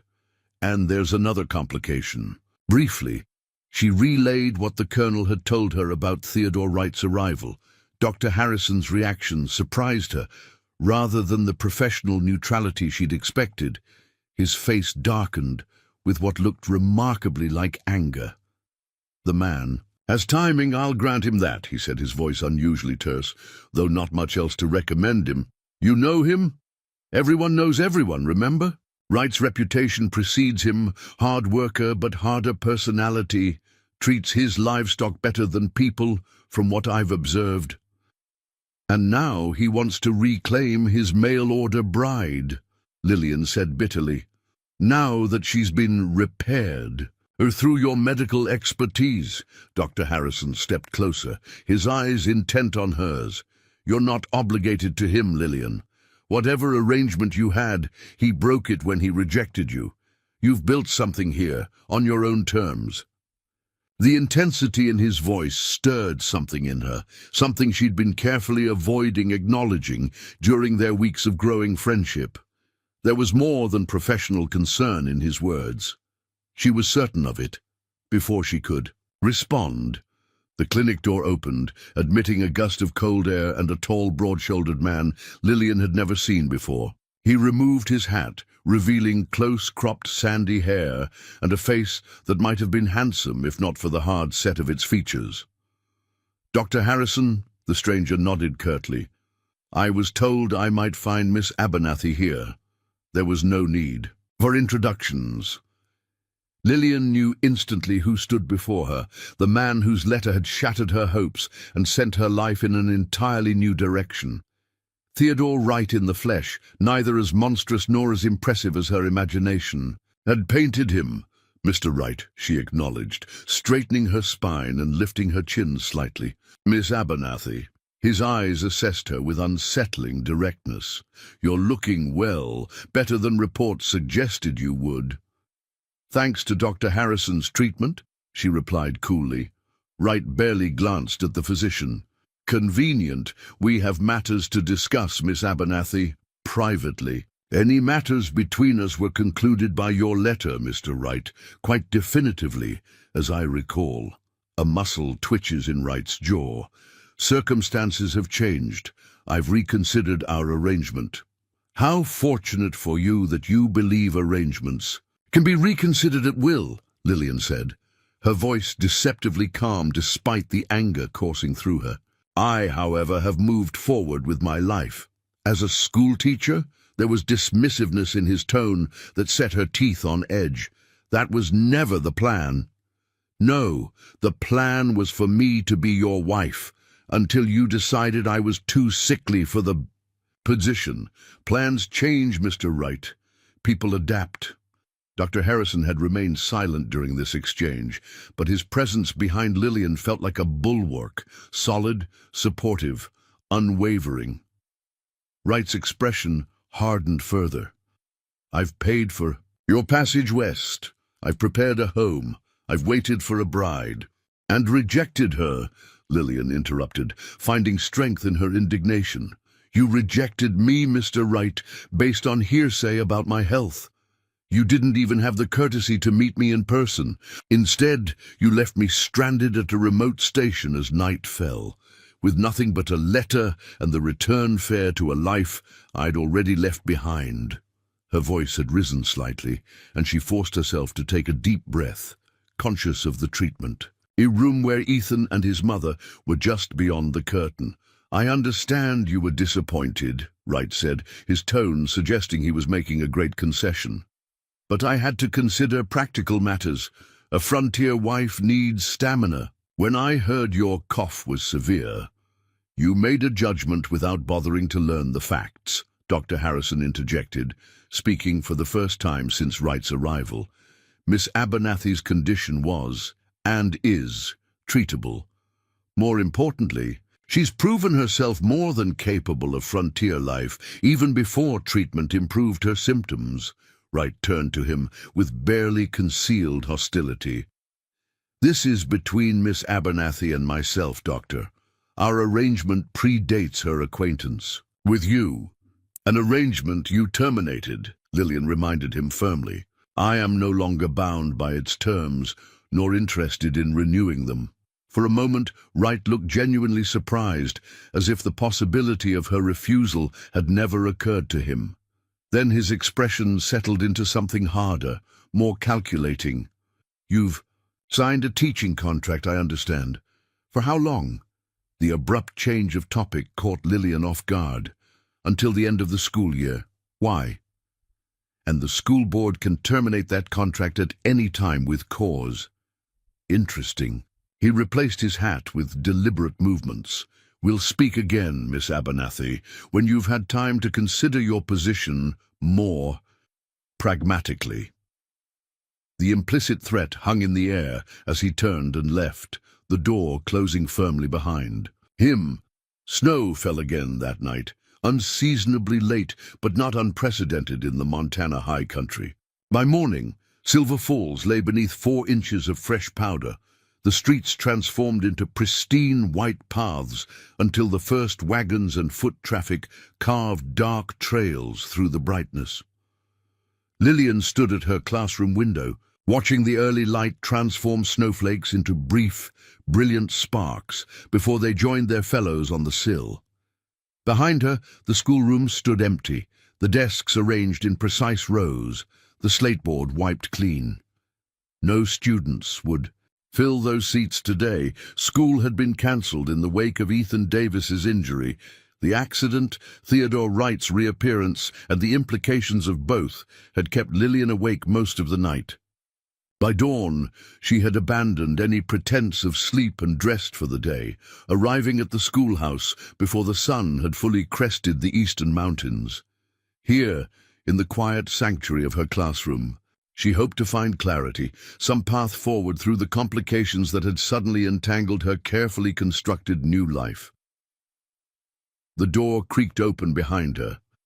Lillian turned, startled, to find Mr. Hollister standing in the threshold, his expensive coat dusted with snow, his banker's hat clutched in gloved hands. The resemblance to his son was striking, the same square jaw, the same calculating eyes. Miss Abernathy, he said without preamble, we need to discuss yesterday's incident. Lillian straightened, drawing on her teacher's authority despite the flutter of anxiety in her chest. Good morning, Mr. Hollister. I was just preparing for tomorrow's lessons. There may not be lessons tomorrow, or the day after. His tone was matter-of-fact, not threatening, which somehow made it worse. The school board is convening this afternoon to discuss the situation. I wasn't aware the board had scheduled a meeting. It's an emergency session, given the circumstances. Lillian moved to her desk, using the action to gather her thoughts. I assume you're referring to the accident involving your son and Ethan Davis. Accident is a generous characterization, Hollister replied. I understand you've accused Samuel of deliberately pushing the Davis boy. I reported what multiple witnesses told me, Lillian corrected firmly. Several children saw Samuel push Ethan, causing him to fall down the embankment. Samuel then fled the scene rather than helping or seeking assistance. Hollister's expression tightened almost imperceptibly. Children exaggerate. They misunderstand playful roughhousing. Samuel says they were just fooling around, and the Davis boys slipped. Then why did Samuel run away? He panicked. He's a 16-year-old boy, not a man. The response was unfortunate but hardly criminal. Lillian studied the banker carefully. There was a calculation in his manner that went beyond fatherly concern, a smoothness that suggested this conversation was leading somewhere specific. "Ethan Davis is still unconscious," she said, deliberately emphasizing the severity of the situation. "Dr. Harrison is concerned about potential lasting effects from the head injury. This goes well beyond roughhousing, Mr. Hollister." "Unfortunate." Certainly. The bank will cover the Davis family's medical expenses naturally." He waved a hand, as if dismissing an insignificant detail. "But there's the matter of supervision. The accident occurred during lunch hour, on school grounds, and there it was, the direction he had been heading all along. Blame. The children were in the schoolyard, where they've played every day since the school was built," Lillian replied, keeping her voice level despite her rising indignation. "I check on them regularly during the lunch period, as did Mrs. Whitaker, before me.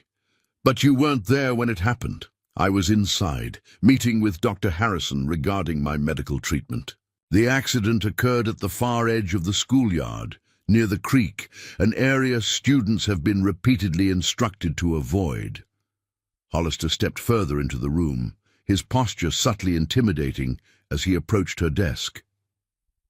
"The fact remains, Miss Abernathy, that a child was seriously injured under your supervision. The school board will need to consider whether the current arrangement is adequate." The threat was no longer veiled. Lillian stood her ground, meeting his gaze directly. "And who sits on this emergency session of the school board, Mr. Hollister? Will it be the usual 3 members? Yourself, Reverend Collins, and Colonel Pemberton, or will you be selecting a different composition for this particular meeting?" A flicker of surprise crossed his face at her directness. "The Colonel is unfortunately indisposed. Reverend Collins and I will constitute a quorum." "I see. And will parents of the students be invited to offer their perspectives? Mrs. Davis, perhaps?" His smile was thin. "This is an administrative matter, not a public forum." Of course." Lillian maintained her composure, though anger burned beneath it. "And will my presence be required at this administrative matter that directly concerns my employment?" "That won't be necessary. We'll inform you of the board's decision by evening." The injustice of it was breathtaking. No hearing, no defense, no opportunity to present her side of events. Just 2 men, one of them the father of the boy, responsible for the injury, deciding her professional fate behind closed doors. "Mr. Hollister," she said carefully, "I understand your concern for your son, but surely you recognize the conflict of interest in your participation in this decision." His expression hardened. "What I recognize, Miss Abernathy, is that Silver Falls requires stability and competent leadership in its institutions. The school is no exception." He paused, then added with deliberate casualness, "I understand Theodore Wright has returned to town. I believe you had a prior arrangement with him." The apparent non sequitur caught Lillian off guard. "Any arrangement I had with Mr. Wright was terminated by his own decision. Arrangements can be reinstated. Wright is a substantial property owner, a taxpayer of good standing. His word carries weight in this community." The implication was clear enough. Hollister was offering a choice that was no choice at all.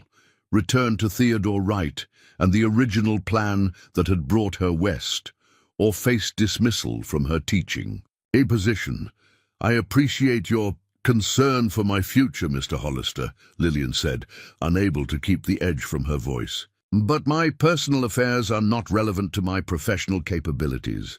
Everything is connected in a community this size, Miss Abernathy.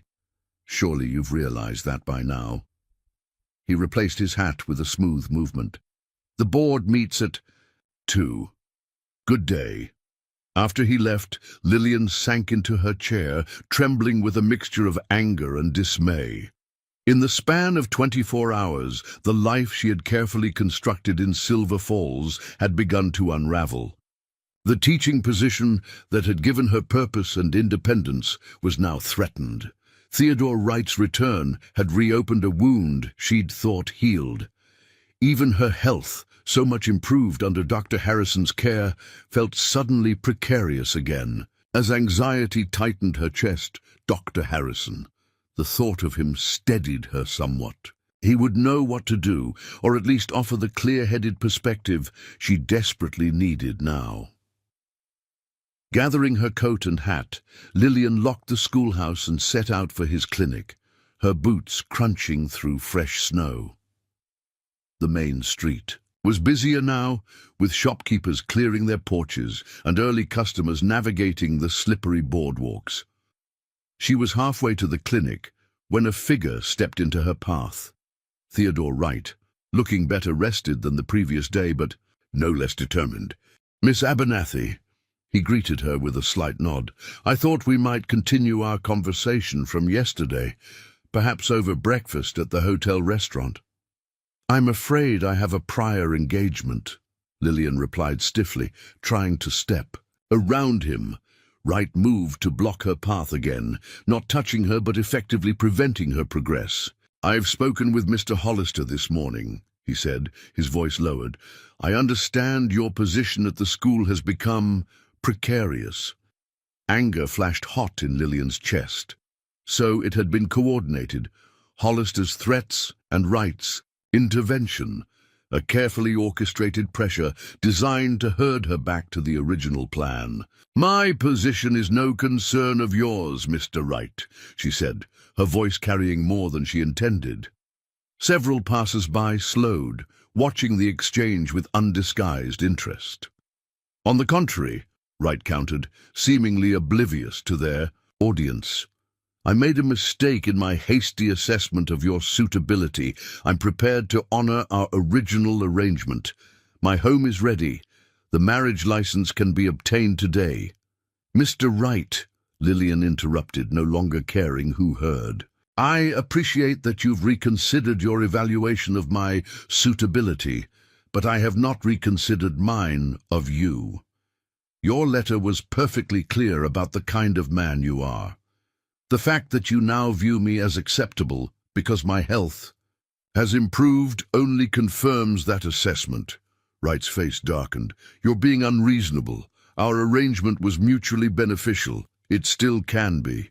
Not to me. Not anymore." Lillian pushed past him, no longer willing to continue the conversation. "In public, think carefully, Miss Abernathy," he called after her. "Silver Falls is a small pond. Without the teaching position, your options here are limited. Very limited indeed." She didn't dignify his words with a response, though they stung with their element of truth. Instead, she continued toward the clinic with determined strides, her breath clouding in the cold air. Dr. Harrison was just emerging from the treatment room when she entered, looking weary but cautiously satisfied. "Ethan?" she asked immediately. "Awake and coherent," he replied, his tired features softening into a smile. "Asking for his mother and complaining about the light hurting his eyes. Both good signs. The next few days will tell us more, but I'm more optimistic than I was yesterday." "Thank God," Lillian breathed, genuine relief washing through her. Whatever happened with her own situation, at least the Davis boy would recover. Dr. Harrison studied her face more carefully. "But you didn't. You come here just for news of Ethan. What happened?" Briefly, Lillian recounted her conversations with both Hollister and Wright, trying to maintain a clinical detachment that crumbled as she reached Wright's final threat. "They're working together," she concluded, pacing the small waiting area. "Hollister wants to protect his son from consequences, and Wright wants to reclaim his investment. I'm simply a pawn in their calculation." "You're nothing of the sort," Dr. Harrison said firmly, "and neither man has as much power as he believes. The school board is meeting this afternoon, without the colonel to balance the vote, Hollister. And Reverend Collins will terminate my contract. I'm certain of it. Then we ensure the colonel attends." Dr. Harrison's tone was matter-of-fact, as if suggesting the most obvious solution. Lillian shook her head. "Mr. Hollister said he's indisposed, with a mild case of gout that I've been treating for the past month. It's uncomfortable, but hardly incapacitating. A gleam of determination appeared in Dr. Harrison's eyes. "I believe I should check on my patient this morning and advise him of certain developments in town." Hope flickered, but Lillian tamped it down. Even if the colonel attends, the vote would be tied 2-2.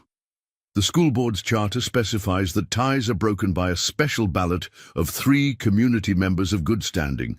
Dr. Harrison replied, "I believe Mrs. Parker, Beatrice Collins, and Mr. Jenkins would qualify. None has children in the school. All are property owners and taxpayers." Lillian stared at him. "How do you know the details of the school board charter?" "I make it a point to understand the governance of institutions that matter," he said simply. "Knowledge is often the best defense against arbitrary power." Before she could respond, the clinic door opened, admitting a blast of cold air, and a frantic-looking young man Lillian recognized as one of the miners who had helped transport Ethan after his fall. "Doc!" he gasped, breathless from running. "Come quick! Fire at the assay office!" Dr. Harrison immediately reached for his medical bag. "Injuries?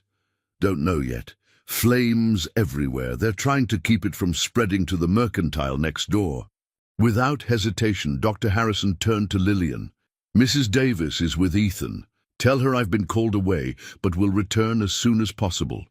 If Ethan shows any change, confusion, difficulty speaking, increased pain, have someone fetch me immediately." Lillian nodded, understanding the trust he was placing in her. "Go. I'll watch over him." As Dr. Harrison rushed out with the miner, Lillian moved behind the curtain to the treatment room. Mrs. Davis looked up from her chair beside Ethan's bed, her face drawn with exhaustion, but brightened by relief. The boy himself was indeed awake, pale but alert, his head bandaged neatly. "Miss Abernathy," Ethan mumbled, his voice slightly slurred but recognizable. "Hello, Ethan," she said gently. "Dr. Harrison has been called away to an emergency, but he'll return soon. How are you feeling?" "Head hurts, lights are too bright." "That's to be expected. You took quite a fall." She turned to Mrs. Davis. "Doctor, Harrison says these are good signs. The coherence, the sensitivity to light, both indicate the brain is functioning normally." Mrs. Davis nodded, her relief palpable. "He knew my name right away when he woke. Knew his brothers' and sisters' names, too." She hesitated, then added in a lower voice, "He also remembers exactly what happened. Samuel Hollister wasn't roughhousing. He deliberately pushed Ethan after taunting him about his father being crippled in the mine accident." Anger flashed through Lillian again, but she controlled it for Ethan's sake. "We'll address that later. For now, let's focus on your recovery, young man." She had just settled into a chair on the other side of Ethan's bed when commotion erupted outside. Shouts, running footsteps, the clang of the town's fire bell ringing in urgent peals. "Sounds bad out there," Mrs. Davis murmured, glancing toward the curtained doorway.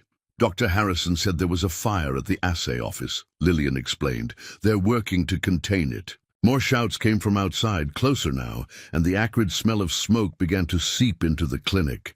Lillian rose, moving to the front window to assess the situation. What she saw made her blood run cold. The assay office was fully engulfed. Flames shooting from its windows and roof.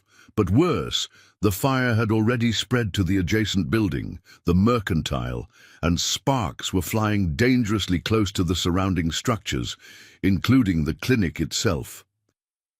As she watched in horror, a gust of wind drove a shower of burning embers directly onto the clinic's shingled roof. "Mrs. Davis," Lillian said, fighting to keep her voice steady, "we need to move Ethan immediately. The fire is spreading toward us." The woman's face blanched with fresh fear. "Move him?" "But Dr. Harrison said—" Dr. Harrison couldn't have anticipated the fire reaching the clinic, Lillian interjected firmly. "We need to get Ethan somewhere safe, away from the fire, now." Outside, the situation was deteriorating rapidly. The mercantile's facade was now fully ablaze, and men were forming bucket chains from the town's well, their efforts seeming pitifully inadequate against the ferocity of the flames.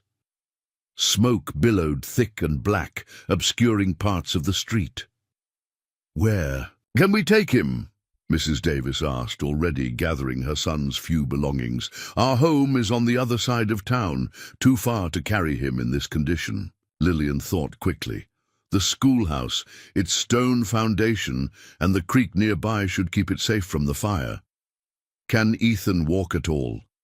The boy tried to sit up, grimacing with pain. "I can try," he said gamely. "No," Lillian decided, seeing his struggle. "We'll need to carry him." She looked around the clinic, spotting a narrow cot that could serve as a makeshift stretcher. "Help me with this, Mrs. Davis." Together they transferred Ethan to the cot, wrapping him securely in blankets. Against the cold outside, the boy was lightweight for his 12 years, but still too heavy for the two women to carry far. "We'll need help," Lillian said, mentally reviewing their options. Most able-bodied men would be fighting the fire. As if in answer to her thoughts, the clinic door burst open, admitting Theodore Wright of all people, his face smudged with soot, his expression urgent. "Miss Abernathy, the fire's spreading fast. This whole block could go up. You need to evacuate now." For once, Lillian was genuinely glad to see him. "Mr. Wright, perfect timing. We need to move Ethan Davis to the schoolhouse. Can you help carry him?" Wright looked momentarily taken aback, but quickly assessed the situation and nodded. "I'll take one end. Mrs. Davis, you guide his head. Miss Abernathy, grab any medical supplies Dr. Harrison might need for the boy." It was efficiently commanding. Lillian had to admit, perhaps there was more to Theodore Wright than she had credited. Working swiftly, Lillian gathered bandages, Dr. Harrison's tincture for pain, clean cloths, and a bottle of distilled water. She stuffed these into a satchel, along with the few personal items Ethan had with him. Outside, the scene had grown even more chaotic. The fire had indeed spread farther, with flames now visible on the roof of the building adjacent to the clinic. The heat was intense, even from several yards away, and smoke made breathing difficult. "This way," Lillian called, leading them away from the main street toward the path that wound behind the buildings to the schoolhouse. Their progress was slow and awkward. Wright bore most of Ethan's weight, with Mrs. Davis supporting the boy's head and shoulders as they navigated the snowy path. Lillian forged ahead, clearing the way and watching for hazards. They had just rounded the back of the last building on the block when a tremendous crash sounded behind them. Turning, they saw that the mercantile's roof had collapsed entirely, sending a fountain of sparks and flaming debris skyward. Some of this fiery hail landed on the clinic's roof, which immediately began to smoke ominously. "Faster!" Wright urged, increasing his pace despite the obvious strain of carrying Ethan. By the time they reached the schoolhouse, all four were gasping for breath, from exertion, from smoke, from the sheer terror of their narrow escape. Lillian fumbled with her key, her cold fingers clumsy with urgency, but finally managed to unlock the door. The schoolroom felt blessedly cool and calm after the inferno they'd fled. Wright gently lowered Ethan onto two student desks pushed together, while Mrs. Davis immediately began checking her son for any signs that the rough journey had worsened his condition. "He seems all right," she reported, relief evident in her voice. "No new bleeding, no increased confusion." Lillian sagged against her desk, the adrenaline that had carried her through the evacuation beginning to ebb. "Thank God." Wright stood awkwardly. Nearby, his usual commanding presence tempered by uncertainty. "I should get back," he said finally. "They need every hand to fight the fire." "Of course," Lillian nodded. "And thank you, Mr. Wright. We couldn't have moved Ethan without your help." He acknowledged her gratitude with a curt nod, then hesitated. "For what it's worth, Miss Abernathy, I was wrong about you. Whatever else lies between us, I was wrong about your strength. You've proven that today, and every day since you arrived in Silver Falls." Before she could formulate a response to this unexpected admission, he was gone, striding back toward the burning town center with the same purposeful energy she'd witnessed at the clinic. "That's quite an admirer you have," Mrs. Davis observed, her attention still focused primarily on Ethan. First Dr. Harrison, now Mr. Wright. Quite the change from being left at the station, wouldn't you say? Lillian felt heat rise to her cheeks that had nothing to do with the distant fire. "Dr. Harrison and I are colleagues," she said carefully, "and Mr. Wright and I had an arrangement that ended before it began." Mrs. Davis's knowing smile suggested she wasn't convinced. "If you say so, Miss Abernathy, but I've lived in frontier towns long enough to recognize when a man looks at a woman as more than just a colleague." Before Lillian could protest further, the schoolhouse door opened again, admitting Dr. Harrison himself, his medical bag clutched. In one soot-blackened hand, his face etched with relief when he spotted them. "Thank God," he breathed. "When I saw the clinic was threatened, I feared—" He broke off, visibly composing himself. "Mrs. Davis, Ethan, you're both well?" "Thanks to Miss Abernathy," Mrs. Davis replied. "She organized our evacuation just in time. The clinic roof was catching fire as we left." Dr. Harrison's eyes found Lillian's, filled with something more complex than mere gratitude. "Quick thinking, though I would have expected nothing less." He moved to examine Ethan, his hands gentle as he checked the boy's bandages and pupils. "No worse for the journey, it seems. You're a tough young man, Ethan Davis." "Is the town burning down?" Ethan asked, his voice small with worry. "Not if we can help it," Dr. Harrison assured him. "The Bucket Brigade is holding the line at the Mercantile now. The assay office is lost, I'm afraid, and likely my clinic as well. But the rest may be saved if the wind doesn't shift." "Your medicines, your equipment," Lillian began, distressed by the thought of all he stood to lose. "I managed to save the essentials," he said, patting his medical bag. "The rest is replaceable. Lives aren't." A commotion outside drew their attention. Through the schoolhouse window, they could see a group approaching. Colonel Pemberton, leaning heavily on a cane, but moving with determination. Reverend Collins, his clerical collar askew. And to Lillian's surprise, Mr. Hollister, looking distinctly uncomfortable. "It appears the school board meeting has relocated," Dr. Harrison observed dryly. The schoolhouse had never held such tension. Colonel Pemberton, Reverend Collins, and Mr. Hollister stood in an awkward semicircle near the door, while Lillian, Dr. Harrison, Mrs. Davis, and Ethan formed an unintentional opposing group at the front of the room. Outside, the distant shouts and commotion of firefighting efforts provided a chaotic backdrop to the unlikely meeting. "Miss Abernathy," Colonel Pemberton spoke first, his military bearing somewhat diminished by the cane he leaned upon, but his voice still commanding. "Dr. Harrison informed me of the irregular proceedings planned for this afternoon. I felt it imperative that I attend, despite my physician's recommendations." Here he cast a meaningful glance at Dr. Harrison, who merely nodded, his expression neutral. "I believe," the colonel continued, "that recent events may necessitate a reconsideration of the matter at hand." Mr. Hollister stepped forward, clearly displeased by this development. "Colonel, with all due respect, this is hardly the time or place for a formal board meeting. The town is literally burning." "And yet you found time to threaten Miss Abernathy's position this morning," Mrs. Davis interjected sharply, her protective maternal instinct extending now to Lillian. "Before the fire, before any emergency, you were quite prepared to dismiss her without a hearing." Hollister's face tightened. "That is a board matter, Mrs. Davis, not—" "It became my matter when your son pushed mine down an embankment and nearly killed him," she retorted, her voice rising. "And then you sought to protect Samuel by removing the one person who insisted on accountability." Ethan stirred on his makeshift bed. "It's true," he said, his voice weak but clear. Samuel said my pa was useless now after the mine accident. Said we were charity cases. I tried to walk away like Miss Abernathy taught us to do when someone's trying to make us angry, but he kept following me. Then he pushed me hard, said maybe I'd end up crippled like my pa. The boy's simple testimony hung in the air, his pale face and bandaged head providing silent corroboration.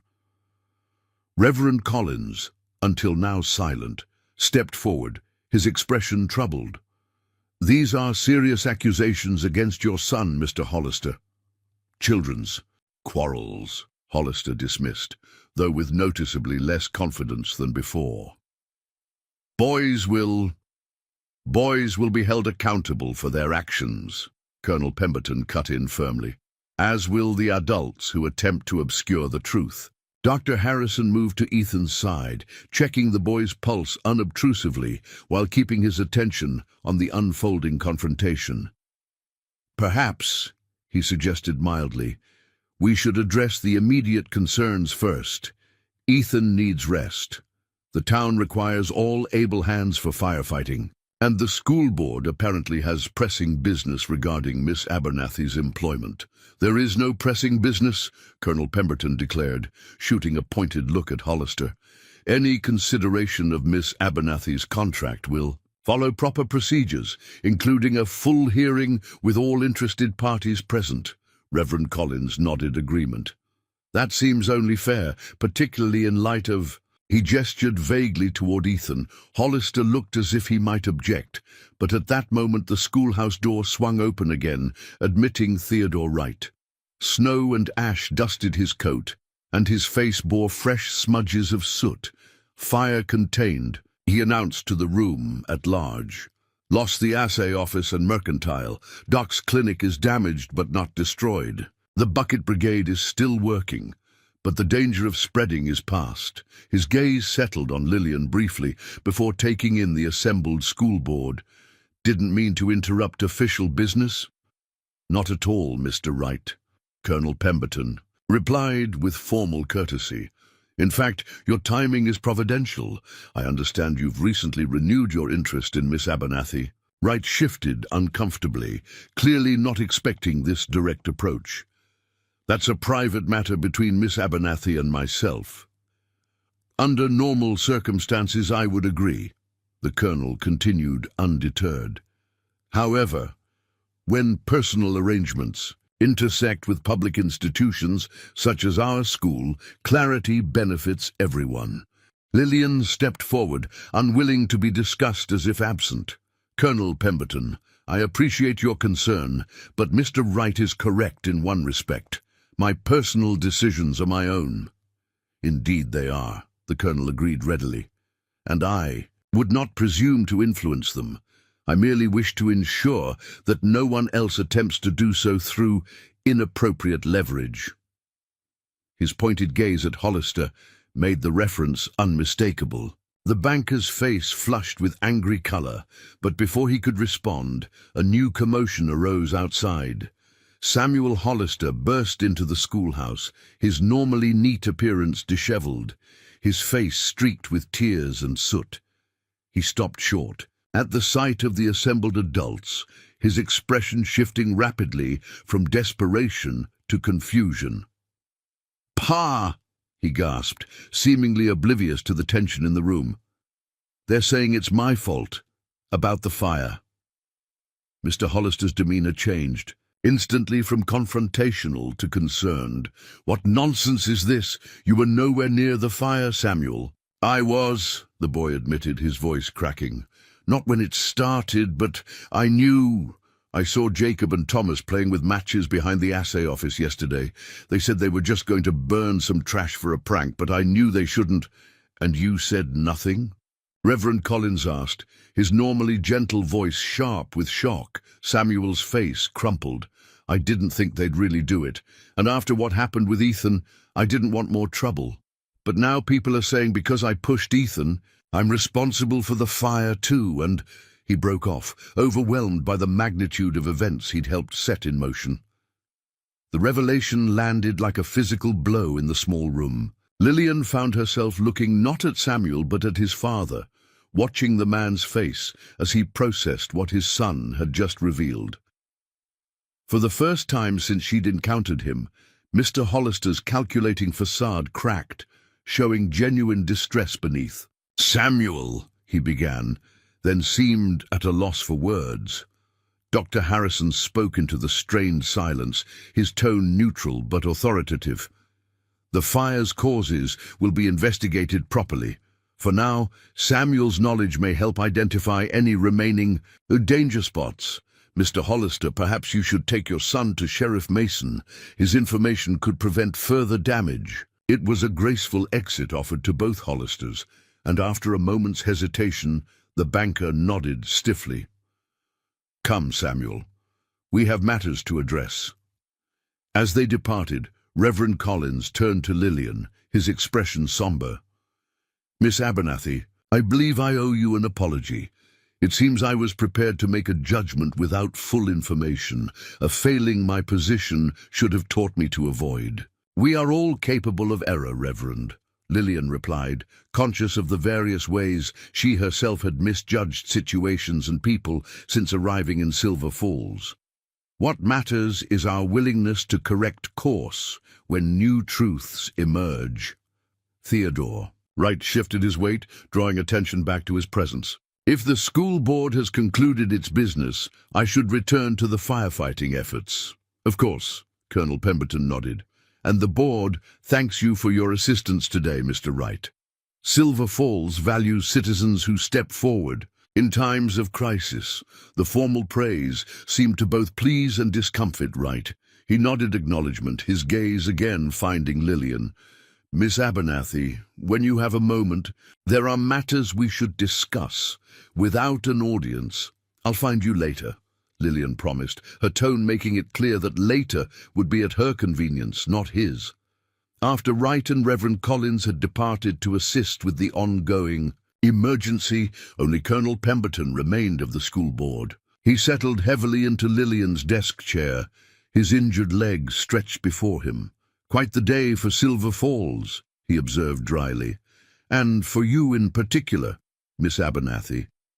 "It's been eventful," she agreed, suddenly aware of her own exhaustion.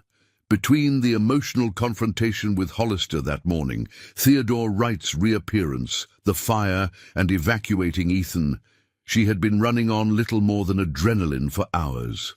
Dr. Harrison seemed to notice her fatigue. "Mrs. Davis, Ethan should be moved somewhere more comfortable once the situation in town stabilizes. Your home, perhaps?" "My sister's closet," Mrs. Davis replied, "and she's a former nurse. She can help me watch him tonight." "Good. I'll arrange. Transportation when it's safe to move him again." He turned to Lillian. "You should rest as well. Smoke inhalation can exacerbate respiratory conditions, even those responding well to treatment." Colonel Pemberton levered himself to his feet with a grimace. "I should check on my wife. She worries when there's excitement in town." He paused at the door, looking back at Lillian. "The school board will meet properly next week to address recent events. But you should know, Miss Abernathy, that your position is secure. In fact, I believe a formal commendation may be in order." After he left, the schoolhouse fell silent except for Ethan's soft breathing. Mrs. Davis had dozed off in a student chair beside her son, her hand still holding him even in sleep. "They both need proper rest," Dr. Harrison said quietly. "As do you." Lillian nodded, moving to the window. Outside, the smoke had thinned, and organized activity had replaced the earlier chaos. Men were clearing debris, securing damaged structures, ensuring no hidden embers threatened new outbreaks. "Your clinic," she said suddenly, remembering.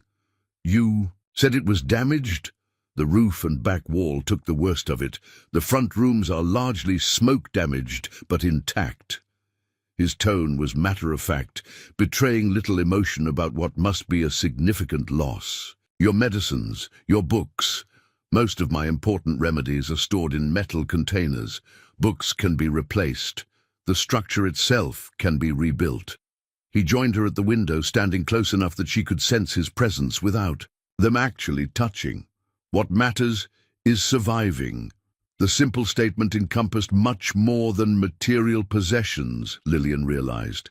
In the chaos of fire and confrontation, priorities had clarified, pretenses had fallen away, truths had emerged. "Thank you," she said softly, "for intervening with the school board, for treating Ethan, for—" She trailed off, not sure how to express the depth of her gratitude for his steady presence throughout the challenges she'd faced. "You would have managed without my intervention," he replied, a hint of amusement warming his voice. "You're remarkably capable, Lillian Abernathy, more so than even you realize." The use of her full name, spoken with such quiet confidence, brought unexpected tears to her eyes. She blinked them back, unwilling to give in to emotion now. "What will you do about Theodore Wright?"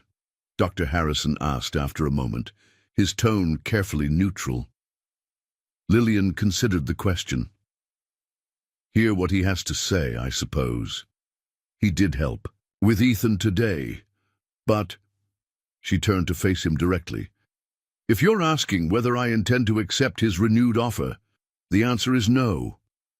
I didn't travel west to be someone's convenient solution, not his, not anyone's."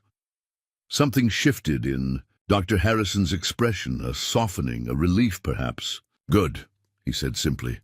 They stood in companionable silence as afternoon light slanted through the schoolhouse windows, casting long shadows across the wooden floor.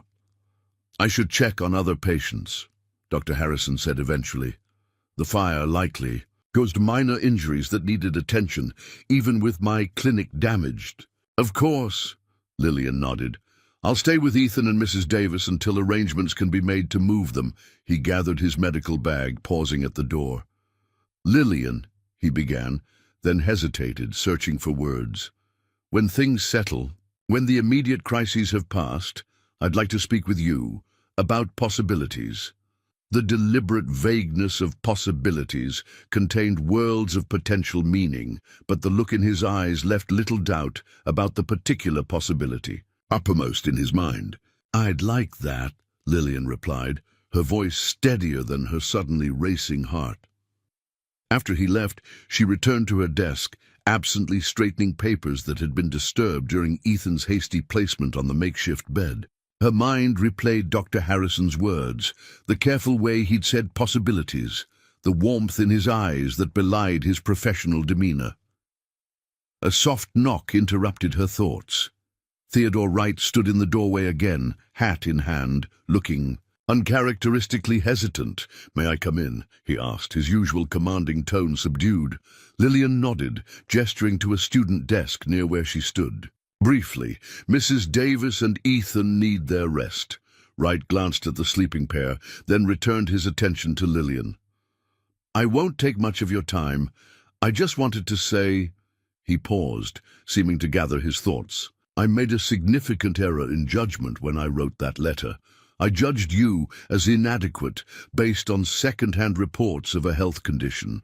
Today, I saw you organize an evacuation under dangerous conditions, stand your ground against improper accusations, and maintain your dignity throughout. I was wrong, and I acknowledge that." The admission clearly cost him something in pride, and Lillian found herself respecting the effort, if not the man himself. "Thank you," she said simply. "That means something." Wright nodded, turning his hat in his hands. "The offer still stands, if you're interested. My home is built, the land is good, and I believe we could make a sensible partnership." Lillian studied him thoughtfully. Theodore Wright before her was indeed a different man from the one who had rejected her by letter, more human, more humble in his way. But he wasn't offering love or even particular understanding. He was offering a sensible partnership, a practical arrangement between two adults with complementary needs. Once that would have been enough. Once security and respectability would have outweighed more personal considerations. "I appreciate the offer," she said carefully, "but I must decline." The woman who agreed to marry you sight unseen no longer exists. The woman I am now requires more." Wright's expression flickered with disappointment but not surprise. "Dr. Harrison," he said, "not a question but a statement." Lillian didn't confirm or deny it. Her feelings for Dr. Harrison were too new, too fragile to be exposed to Theodore Wright's assessment. "I wish you well, Mr. Wright," she said instead.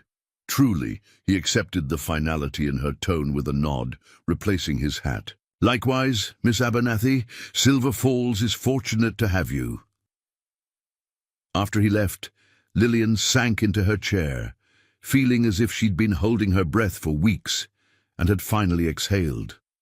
The confrontation with Hollister, the revelation of Samuel's connection to the fire, Theodore Wright's acknowledgement of his error and her refusal of his second offer, each had been a knot untied, a complication resolved.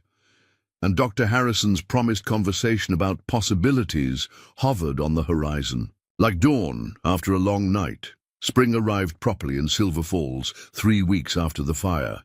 The snow retreated to the highest peaks, and green shoots pushed through the thawing earth with determined optimism. In town, reconstruction progressed steadily. The Mercantile rising from its ashes with a grander facade, the assay office rebuilt. With stone rather than timber, Dr. Harrison's clinic restored, with improvements suggested by the physician himself. Lillian's classroom had never been damaged, but it too had undergone transformation. New books lined shelves built by grateful parents. A proper anatomical chart, donated by Dr. Harrison, hung beside maps of the nation and the world. Most significantly, every seat was filled, including those previously occupied by Samuel Hollister and his closest allies. The banker's son had returned to school after a week's suspension, chastened by the near-disastrous consequences of his actions and his father's newly stringent expectations. His apology to Ethan Davis had been awkward but seemingly sincere, accepted with the resilience of youth, more interested in moving forward than dwelling on past grievances. Mr. Hollister himself had undergone a more private reckoning. His son's involvement in concealing information about the fire's origins had shaken his certainty, forcing him to confront the consequences of valuing position over principle. While not exactly warm toward Lillian, he had become scrupulously correct in their interactions, even supporting her request for additional school supplies at the most recent town council meeting. Ethan Davis had recovered fully, returning to classes with a dramatic story and a newfound status among his peers. His father, though still walking with a cane after the mine accident, had found work managing the rebuilt Mercantile's inventory, a position better suited to his altered physical capabilities and offering more reliable income than mining. For Dr. Harrison and Lillian, their conversation about possibilities had indeed taken place, extending over several meetings that evolved from professional consultations about her treatment to shared meals at Eleanor Parker's boarding house, to walks along the creek as the weather improved. Today marked a different kind of milestone. For the first time since arriving in Silver Falls, Lillian had gone an entire week without a single coughing episode. Dr. Harrison had pronounced her condition managed, if not cured, a qualification that reflected his medical caution rather than any doubt about her improvement. To celebrate, he had invited her for a picnic on the first truly warm Saturday of the season. They sat now on a hillside overlooking Silver Falls, the town's new buildings gleaming in the afternoon sunlight, the surrounding mountains still capped with snow but green spreading upward with each passing day. "The treatment has exceeded even my expectations," Dr. Harrison, Nathaniel, as she now called him in private, observed, watching her breathing the clean mountain air without difficulty. "Though I credit the patient's constitution as much as the physician's concoction." Lillian smiled, acknowledging the compliment. "A fortunate combination, it seems, much like Silver Falls itself." "How so?" he asked, genuinely curious. It's a place of contrasts that somehow work together, the roughness of the mines alongside, attempts at civilization, the harsh climate producing the most beautiful spring flowers, the crisis of fire leading to better-built structures. She plucked a wildflower from beside the blanket, twirling it thoughtfully. Even the people, Colonel Pemberton's military precision balanced by Beatrice Collins's creative flair, Eleanor Parker's practical wisdom alongside Reverend Collins's spiritual guidance. And a Philadelphia seamstress finding her place as a frontier teacher, Nathaniel added softly. That too, she agreed. Though I sometimes wonder what would have happened if Theodore Wright had met me at the station as planned, if he hadn't written that letter. Nathaniel considered this, his expression thoughtful. You'd have married him, I suppose, moved to his homestead. Perhaps I found some measure of contentment in time. Perhaps, Lillian conceded. But I wouldn't have discovered what I'm capable of on my own. I wouldn't have built something that's truly mine. She gazed down at the schoolhouse, visible as a white rectangle near the edge of town. I wouldn't have known that I could be valued for my mind and spirit, not just my ability to maintain a household. And Silver Falls would be much poorer for it, Nathaniel said, reaching to take her hand. His touch was warm, familiar now, after weeks of gradually increasing closeness. As would I. The simple declaration contained no flowery sentiments, no grand promises, just honest acknowledgement of what had grown between them. It was, Lillian thought, perfectly suited to both the man and the place. I've been corresponding with a colleague in Denver, Nathaniel continued, his thumb tracing small circles on the back of her hand. He's intrigued by our success with your respiratory treatment. Believes it might help others with similar conditions. That's wonderful, Lillian said sincerely. Your work deserves wider recognition. He suggested I document the formula and treatment protocols for publication in a medical journal. Nathaniel's voice held an undertone of excitement he rarely revealed. It would mean organizing my notes, conducting proper follow-up with patients who've received variations of the treatment, possibly even traveling to Denver to present the findings.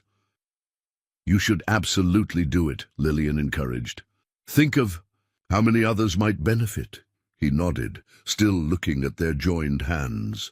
I've been considering what such a project would mean for my practice here. The documentation alone would require significant time. If the treatment gains attention, there might be correspondence, requests for consultations. You'd need help, Lillian realized, seeing where his thoughts led. Someone organized, detail-oriented, with a good understanding of the treatment itself. Someone who has experienced it firsthand, he agreed, finally meeting her eyes directly. Someone whose precision I've come to rely on when preparing remedies. Someone whose intelligence and insight I've grown to value above all others. The implication was clear, and Lillian felt her heart quicken. Are you offering me a position, Dr. Harrison? I'm offering you a partnership, he corrected gently. Professional, certainly, but not only that. Not for some time now. He reached into his pocket and withdrew a small object, a carved wooden ring, the grain of the wood following a spiral pattern that caught the afternoon light. I'm not Theodore Wright, he said quietly. I can't offer a large homestead or material wealth. What I can offer is work that matters, respect that's already been earned, and love that grew not from arrangement but from genuine knowledge. Lillian looked at the ring, then at the man holding it, this quiet, competent healer who had seen her value from their first meeting, who had treated her as a capable equal rather than a damaged commodity, whose steady presence had become the foundation she built upon rather than a cage that contained her. I'm not the woman who arrived at that station expecting someone else to define her worth, she replied, her voice steady despite the emotion welling within her. I don't need material wealth or grand promises. I need purpose, respect, and... She took a breath, still marveling at the ease with which it filled her lungs. And love freely given, not as charity or convenience, but as choice. Nathaniel's smile transformed his serious face, reaching his eyes in a way that still made her heart skip. "Then we understand each other perfectly." As he slipped the wooden ring onto her finger, a perfect fit, as she might have expected from his meticulous attention to detail, Lillian thought of all the twists and turns that had led to this moment. The rejection that had felt like an ending had been merely the first step on a different path.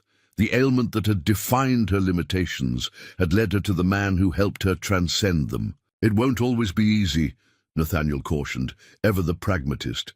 "Silver Falls remains a frontier town with all that entails. Your health, while improved, will require ongoing attention. My work has its demands and disappointments." "Life has demands and disappointments everywhere," Lillian replied, leaning forward to place her hand against his cheek. "What matters is facing them together, as equals, by choice."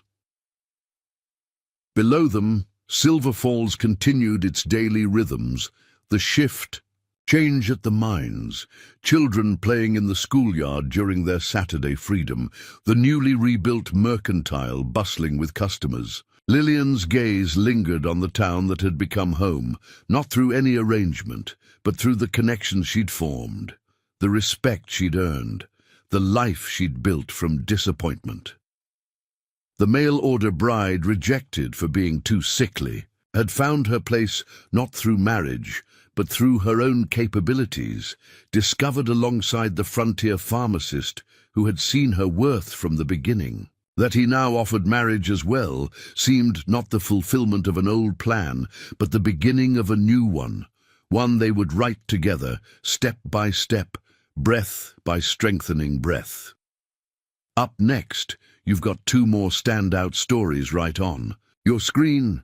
If this one hits the mark, you won't want to pass these up. Just click and check them out. And don't forget to subscribe and turn on the notification bell so you don't miss any upload from us.